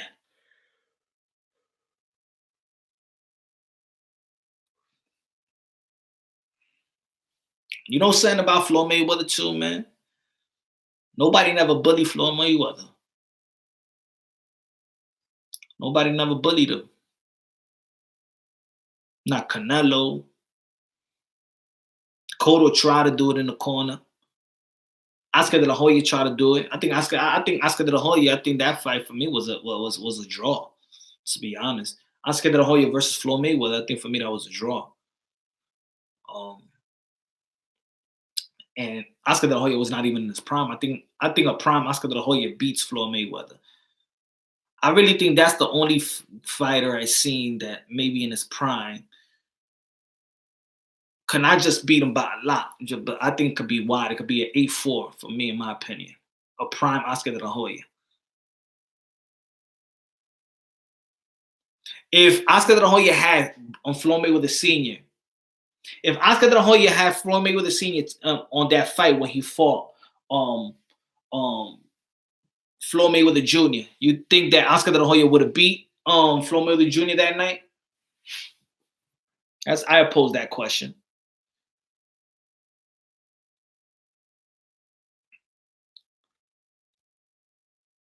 You think Oscar won? I think it was a draw. It could have gone either way, though. I don't think they should have took the championship like that from. I don't think Floyd beat him like that. I felt like Marco McDonough beat Mayweather.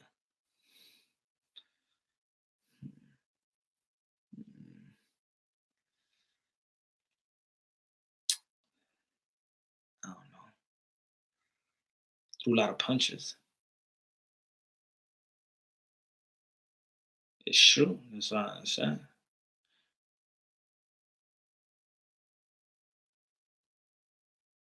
I also think Oscar won by 2 rounds.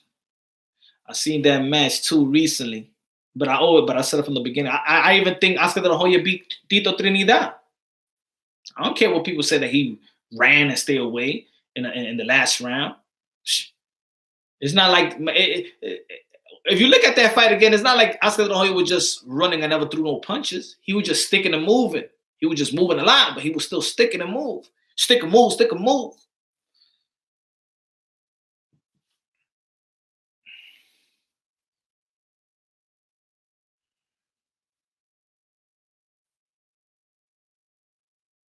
Prime Ricardo Mayorga beats Mayweather. Nah.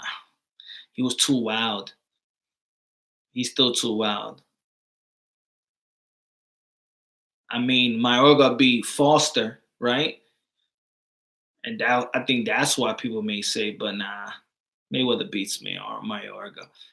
His punches was too wide. Foster just didn't know how to move from that over right hand. That's all Mayorga has. That over right.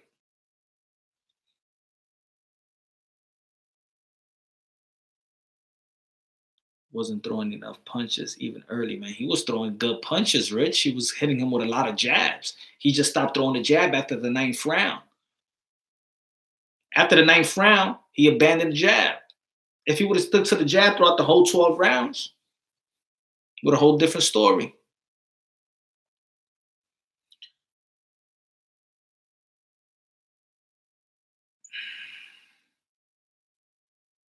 Yeah, Mayorga versus Flores was good. But Flores just couldn't get away. He was just jabbing. He didn't throw no right hands. Especially in the second fight, Flores didn't throw no right hands. How would Prime Mayweather versus Prime Sugar Ray Leonard play out?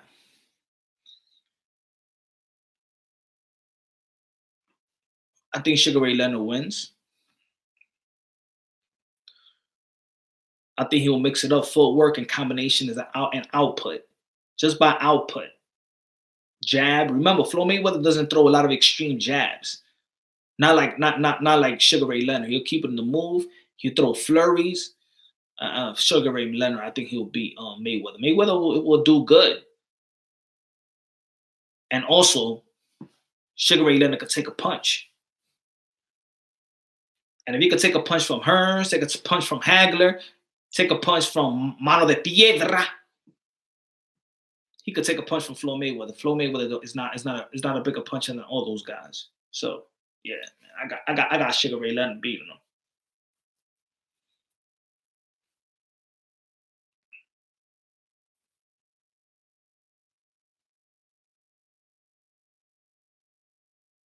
Hell yeah, my old guy Porter will be dope.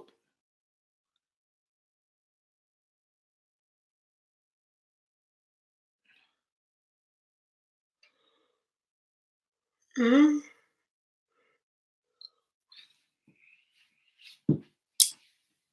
My trivia question. This one is easier than the last one.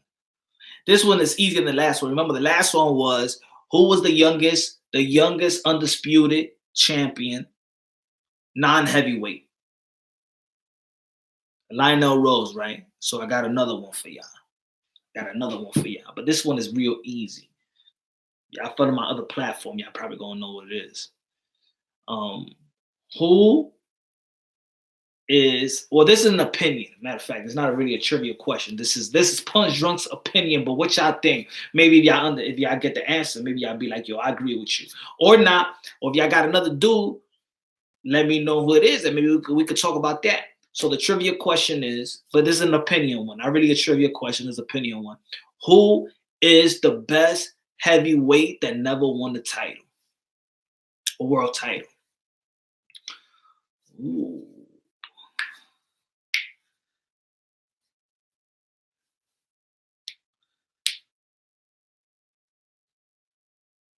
Who's the best heavyweight that never won a world? It's my guy, David Tua. I put on my Instagram. Damn right.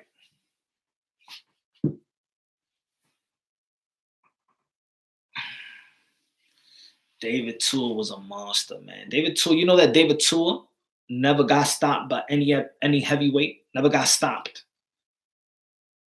I believe he was 56 and 50 something and what? 50 something and 5.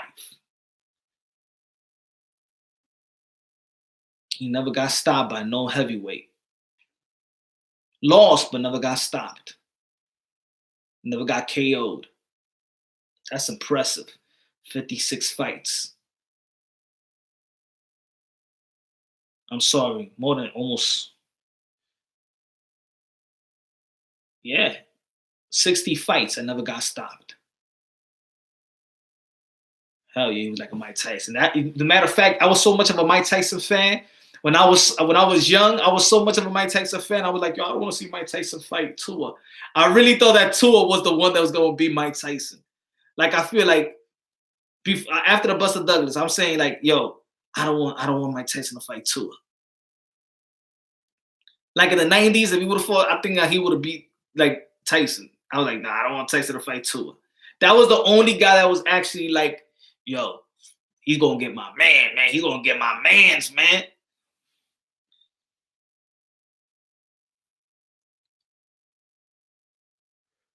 King Kong, David Tua, man.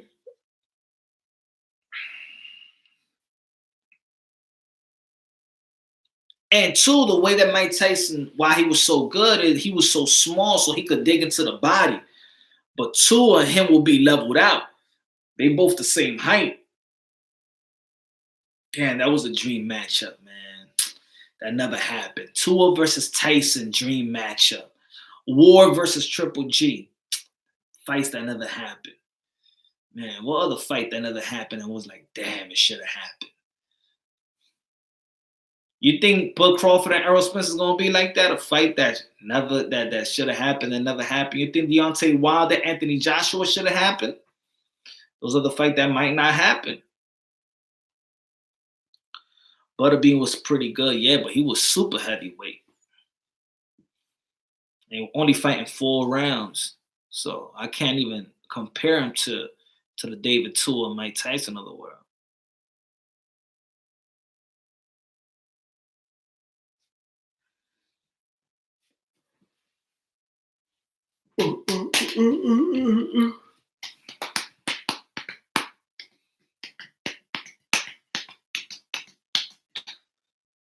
So yeah, man. So wrap with the conclusions and stuff like that. So the CANMAN, I believe the CANMAN can make it back. I think he could Adrien Broner win a world title regardless of what weight class? Could he win a world title again? And I'm not talking about the email world title. No, I'm not talking about that title. I'm not talking about the hand-me-downs. No, I'm not talking about email title. Could Adrien Broner earn a title again in his career? He could come back at 154, but he ain't gonna win 154. Who's gonna beat? Who he's gonna beat in 154? He could fight there, but I don't think he's gonna win a title there. And especially with these guys about to move up in a year or so.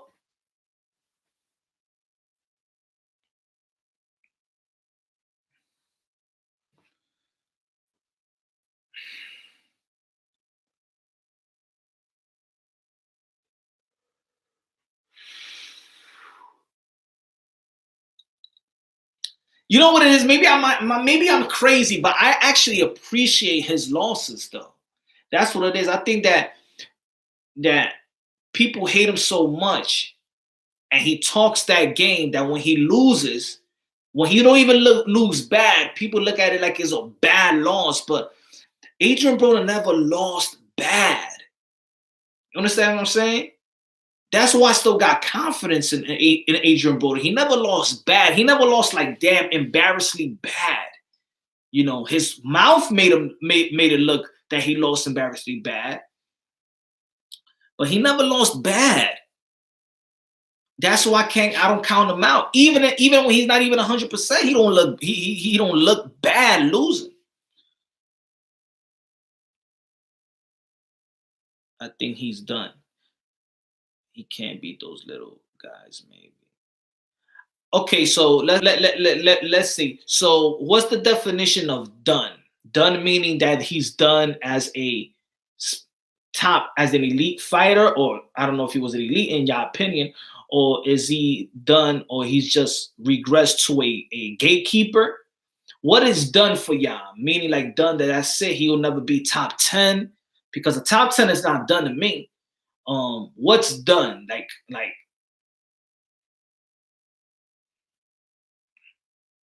because remember, this is what I'm saying. Remember, he's only losing to top guys. He only lost to top guys. He ain't lose to to guys that he was supposed to beat. Remember, he fought Maidana. He's not a pure welterweight. He lost to Sean Porter. He's not a pure welterweight. He lost to Mikey Garcia. And it wasn't even he came back in the end and did his thing. And he lost to Manny Pacquiao. I don't know, guys. That's why I can't. I mean, if he would have lost to what's that guy that he was with TMT, and he would have lost to him when he was talking ish to Floyd Mayweather. If he would have lost to him, then I'd be like, he's done. Now I understand. Yeah, he had a draw with Jesse Vargas, right? And he fought Jesse Vargas too. He did a draw with Jesse Vargas, right? And he had a split decision versus Adrien Granados. So I can understand there, but I'm not gonna say he's done yet. Not done yet, man. Not done yet. Yeah, he lost to Porter, but Porter got knocked down by Adrien Broner. That's probably more embarrassing than that's probably more embarrassing than Adrien Broner losing to Sean Porter. He was supposed to lose to Sean Porter. He's supposed to lose to Sean Porter. Think about it. He's actually fighting these guys while they got the advantage. They all know. You know why they all say yes to Adrien Broner? Because they all know that they're bigger than Adrien Broner.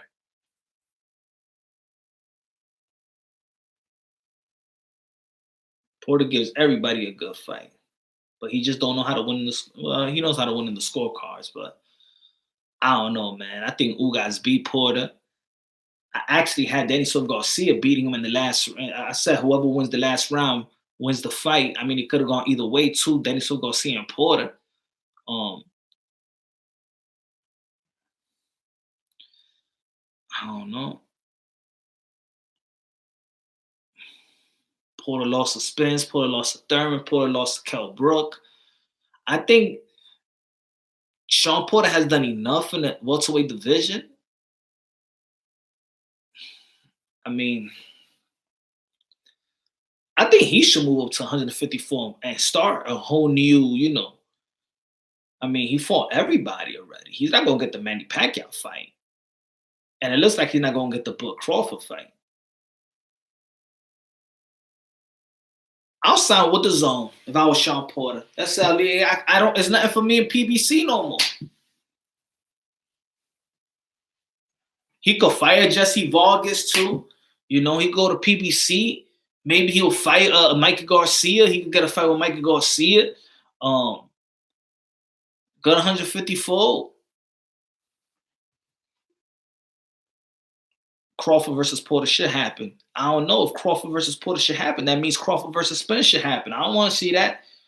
Especially right now where I could see it. I respect the fight. But if Crawford versus Porter can happen, that means Crawford versus Spence should have happened. I don't want to see Crawford fighting nobody in the PBC unless if they are mandatory, like Daniel Garcia is a WBO mandatory, or fight Errol Spence, especially when they in line to fight. Do you think Ugas could beat Crawford or Spence? Yeah, I think Ugas could beat. I think Ugas. I think they'll lose. He'll lose to both of them, but I think Ugas could beat them. Ugas will give Crawford a run for his money. He beat him in the amateurs. Ugas will beat Errol Spence. I think that fight will actually be more. I think Errol Spence will beat Ugas. I think Ugas will take a lot of shots from Earl Spence, though. I think Earl Spence will sit on his punches versus Ugas, but Ugas will be throwing back.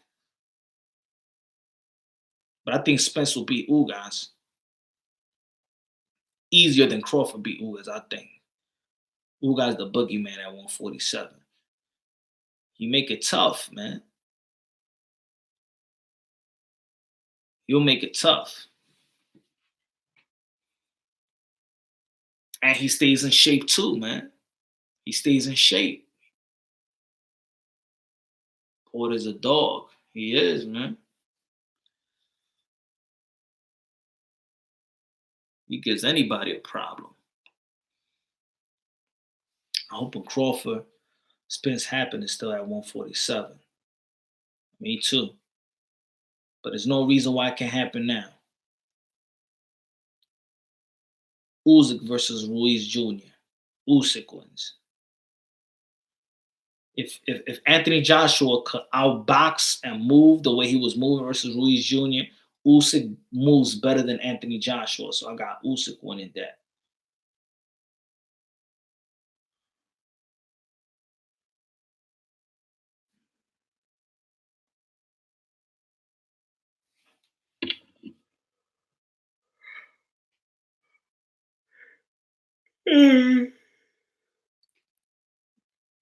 Hold on, give me a second, y'all.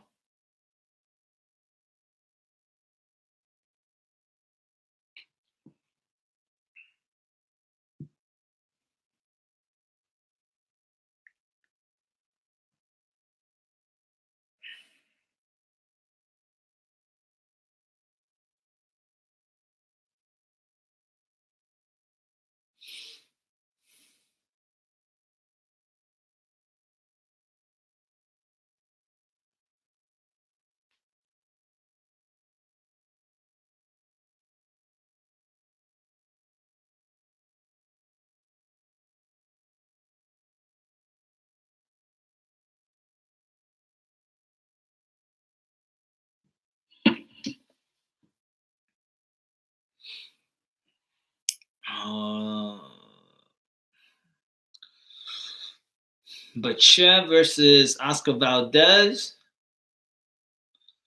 That's a hard one too, man. That's a pick'em fight right there. That's a pick'em fight. I don't know really, man. Two Mexican fighters right there. Ryan Garcia versus Devin Haney. Ryan Garcia. Peace out, Glenn, man. Take care, brother. Stay safe. Stay at home. Stay blessed. Stay healthy. Ryan Garcia versus Devin Haney. I got slightly Ryan Garcia. I just like his growth. I like the trainer. I just like his growth. He's getting better and better. I think his power has grown substantially.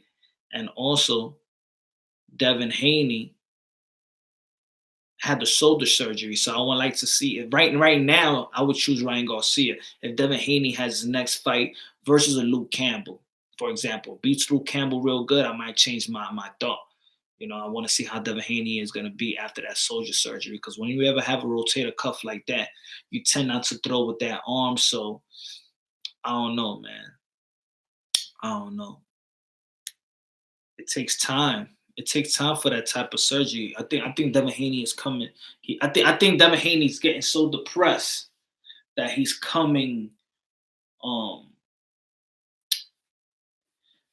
think he's so depressed that he thought he was going to lose his hand-me-down belt that he wants to. He didn't want to lose the belt like that, and I think he's rushing himself because that type of surgery takes a year, in my opinion, especially when you're throwing a lot of punches, you're hitting the heavy bag and stuff. I don't know, but that's just me. Maybe he's young enough in his bone. You know, let's say when Lomachenko came back, I feel like he came back too fast. And he was getting hit by Pedraza. He didn't look great that fight. And he barely threw the what was it, the right hand, I think the right arm, the right shoulder. Manny Pacquiao. Manny Pacquiao took a year to come back.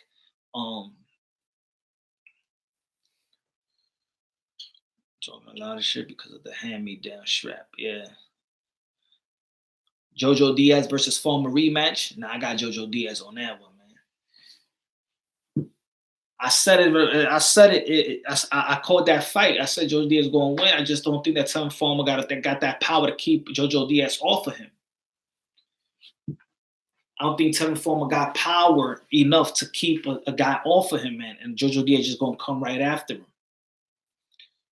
Ryan Garcia going to be big time if he don't try to get in there too early with the monsters. I don't mind him getting there, getting these fights just because the amateur background. Now, if they had, let's say, for example, if Ryan Garcia had, let's say, like 60 amateur fights, and then he's getting in there with big dude with the monster, then I'll say something. But if Ryan Garcia got 200 plus amateur fights, nah, they ready. They ready. I mean, I don't like seeing all these guys trying to stack their resume either. You feel me? Let's say like Teofimo Lopez, 15 fights in, he got his strap. You know, a lot of these guys have been fighting 200 plus fights.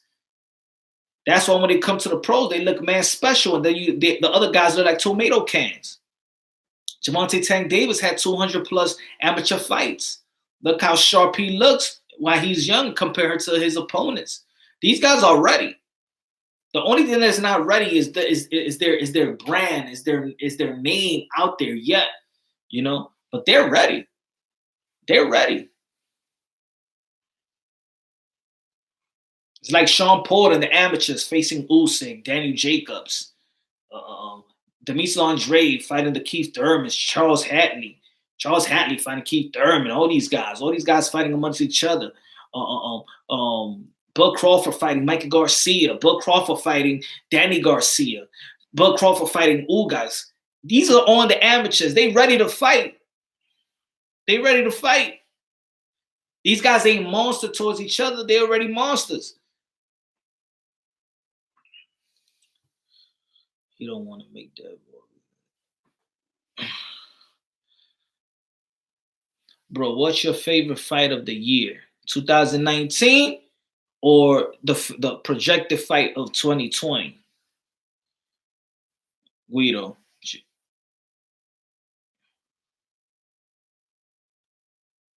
No, I mean, he's 21. Yeah, I feel you. He's 21, but he had a lot of amateur fights, though. So it's really not about too much about the age. It's more about the experience. Right? Wilfred Benitez won his title at what age? 17, the youngest man to ever win a world title. Wilfred Benitez, 17 years old. It don't really amount the age. Look at Mike Tyson, the youngest man, knocking out men. So it don't really matter. It's really about the skills, the preparation, the amateur background. If you got a good amateur background and you fought your 200 plus fights, that's why I don't mind them. I don't want them to stack their resume. You know who's stacking his resume right now? Boots Ennis. Boots is stacking his resume. So Boots right now, he's like 25 with 23 knockouts or something like that. Let me see Boots Ennis. And that's just stacking his resume up. Shit, my phone about to shut off. But I don't like that either. I like Boots Ennis, but I don't like him to stack it up like that. But it all depends how many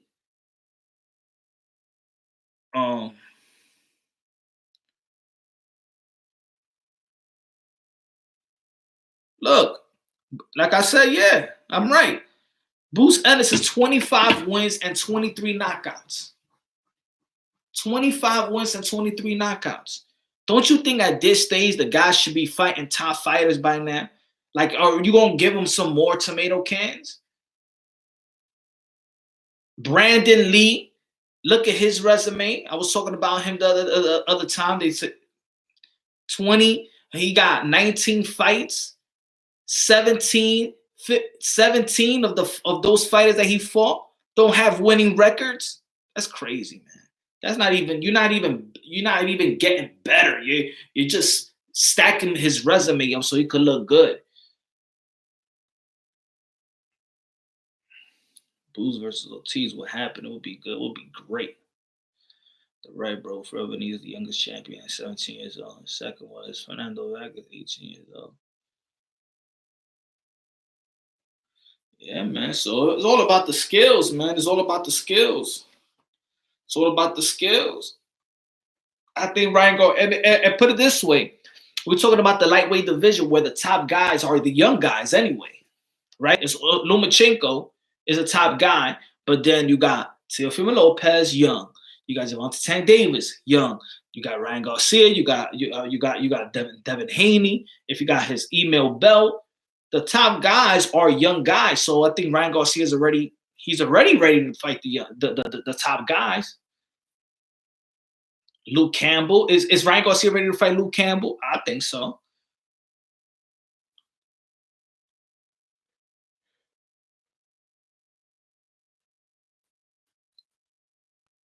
It depends on divisions, and that's how I see it. See, the welterweight division right now, the welterweight division, all these guys in their prime right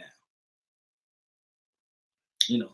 That's it. They got the welterweight division on lock. If you're a young dude coming up in the welterweight division, you ain't gonna get no love. You ain't gonna get. It's just like Virgil Ortiz and Boots.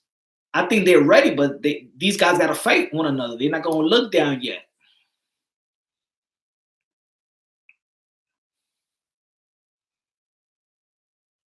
I think Boots and Virgil Ortiz will actually probably be too anxious and want to move to 154 where they could get an opportunity. I don't think they're gonna get an opportunity in 147. Not right now.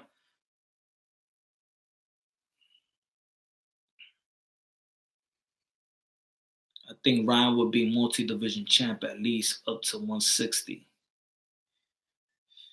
I don't know about that. I don't know. I mean, he got the height, but and the dude stays in shape too. Ryan Garcia.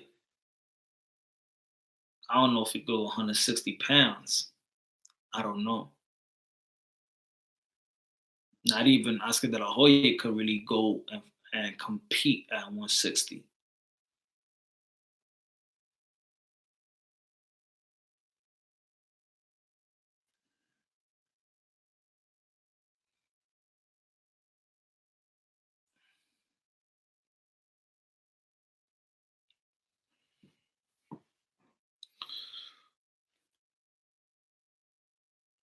So what do y'all think about Floyd Mayweather being as a trainer? I think he's going. You think he's going to stay dedicated?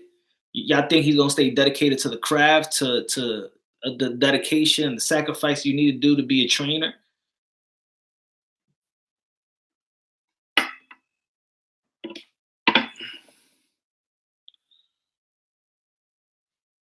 Or maybe is he trying to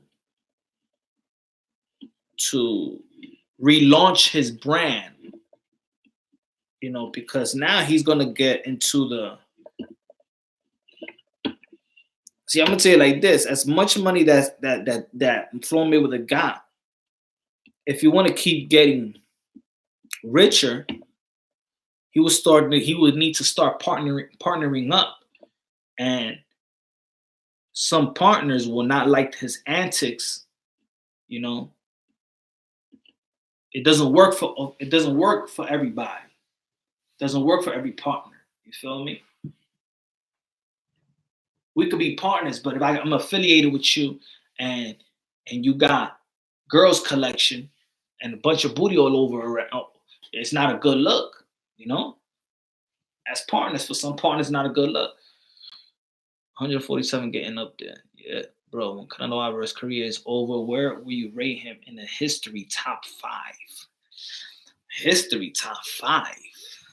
Nah, man. Top 5, I think is on lock.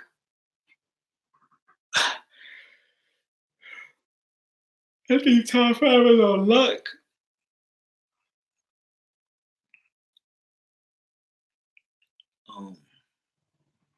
But he is like, this is his era right now, man. I don't see Canelo losing to anybody. Canelo is good, but can't fight mobile boxers, and that's the reason why I got Demetrius Andre being his. Like I said, that's why I got Demetrius Andre being his hardest opponent. Just asking. I don't know what Canelo is at. All I know right now, he's this era. In this era, yeah, he's probably number one.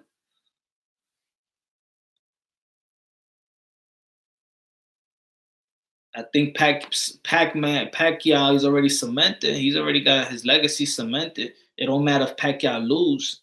So that's it. Every fight that Pacquiao is in is a win. You know, even if he lose, it's nothing. He's just a 41-year-old guy that lost. So that's why I don't bring up too much of Manny Pacquiao on the pound for pound list. So I think he already got a cemented legacy. Like it's almost like when Kobe was playing in his last season. Nobody cared if he's going to the playoffs or nothing like that. That's it. It's like he done it all. Like what do you want more for him to do? Same thing for Manny Pacquiao. Floyd can't do it, bro. I think he is serious. I think so too, man. I pray that he is. I mean, I feel like Floyd Mayweather Jr. could do so much for not only in boxing, but with his resources and his funds. I think he could do just as much as any humanitarian if he put his mind to it. And I think that if he tries that or tries that persona, man, I'm saying, man, so much doors will open up for that man. And even the doors are open, probably it'll be so good, man.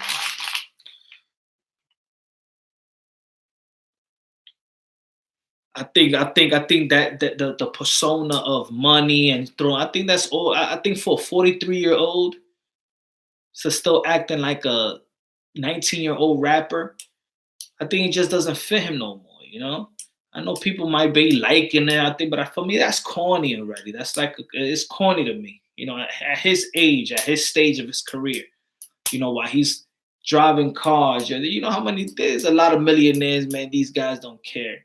You know, I could understand when he was younger, but he's still doing the same thing. If you're gonna still do the same thing that Javante Tan Davis is doing,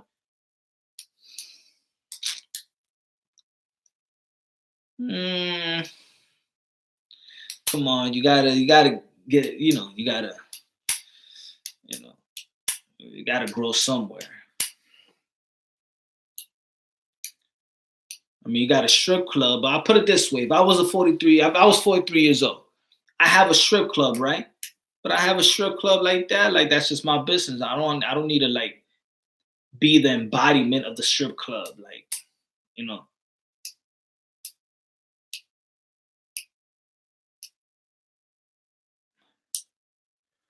Like I think he promoted that enough. Hey shit. Just be the owner. But hey, who am I? Well, he fight a boxer in that 2-fight deal. Floyd will be back. He breathes that shit.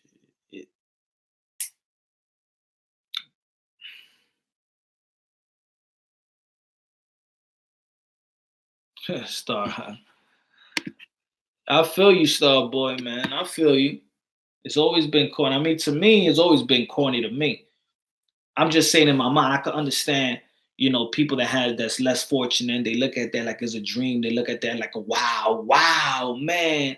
I would love to have so much money like that, man. I could do a lot of things in my life. I just think it gets outdated, and I think that type of thing. He's a guy from the 2000s, the early 2000s, where bling bling was everything. Like he's still showing watches that's bling bling. Like my man, like I don't even want a bling bling watch, even if I could afford. Oh, I don't want. That's not my style. I don't want that type of watch. I don't want that. And people might say, "Oh yeah, but you just saying that because you don't got." I mean, it's not my style. I mean, like I got it's but when you old, you got man, you got your wife, and you know who you actually splurging, who you showing your stuff. Man, it's good having a good house, a nice whip, nice people around you, to trustworthy people around you, no yes people that are going real friends around you, and network with the right people, have a good circle, and make some great business decisions for your generations to come, and live life healthy and happy. That's it. I mean, keep God first and everything second. Yes. I appreciate you too, my brother. Appreciate you too, Mike. Man, God bless. What was the best fight of the year you saw in your life? The best fight that I ever saw in my life? That's a hard one, man. Live or on TV? Live was when I went to see Trinidad versus Roy Jones Jr. Um, but all time. Denisov Garcia, all time.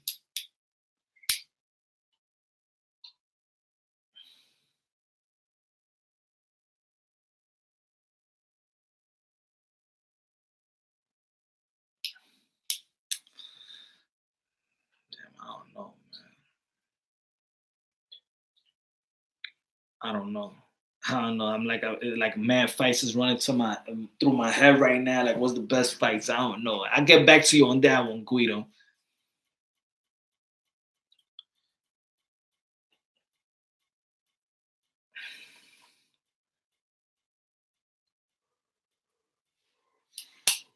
But hopefully he rebranding himself.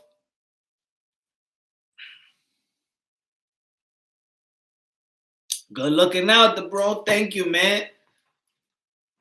For real, I watch you in showbiz every day. Showbiz, I still haven't had a chance. A lot of people be like, I've got in the past, people be like, yo, you should do something with showbiz or whatever. I seen, but I never seen like a whole video, like seen the beginning, and but I really haven't got the chance to really see his content. Um, but more than several people have said that to me, so he must be doing his thing, must be doing great. When I get the chance, really, because sometimes when you know, I probably I look at boxing, and I do the rank, I be looking at the rankings and do my little studies, and got the family, and just man busy. I can't sometimes look at a whole video. So um,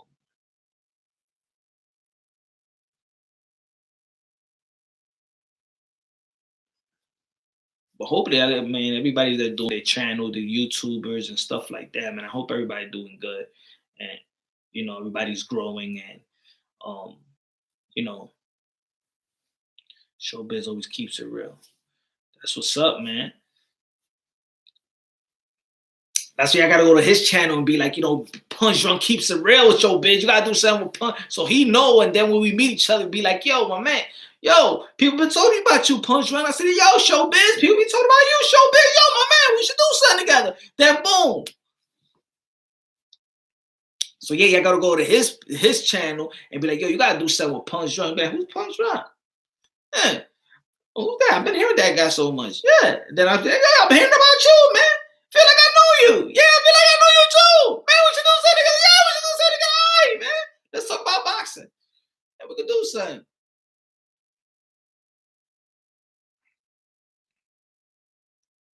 Where he from? Where he from, showbiz? He from what state? What state? What state he's from? If y'all know.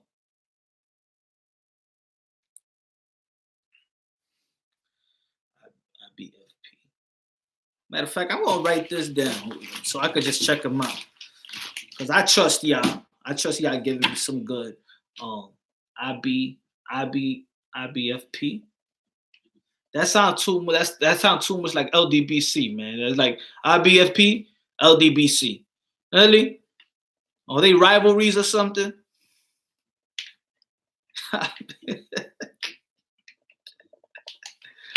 Oh, he from Cali. Oh, all right, all right, all right. Damn. I don't know. We're gonna do a collab. Does he just do boxing channels, or is he a journalism, or he does he go to the boxing events? Does he do interviews or things like that, or he just does just just a channel of boxing? Or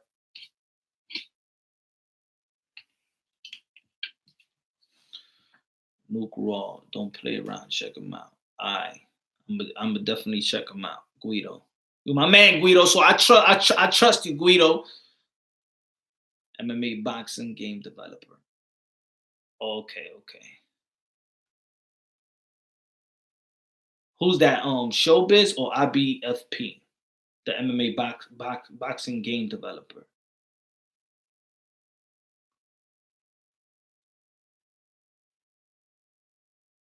Showbiz. Okay.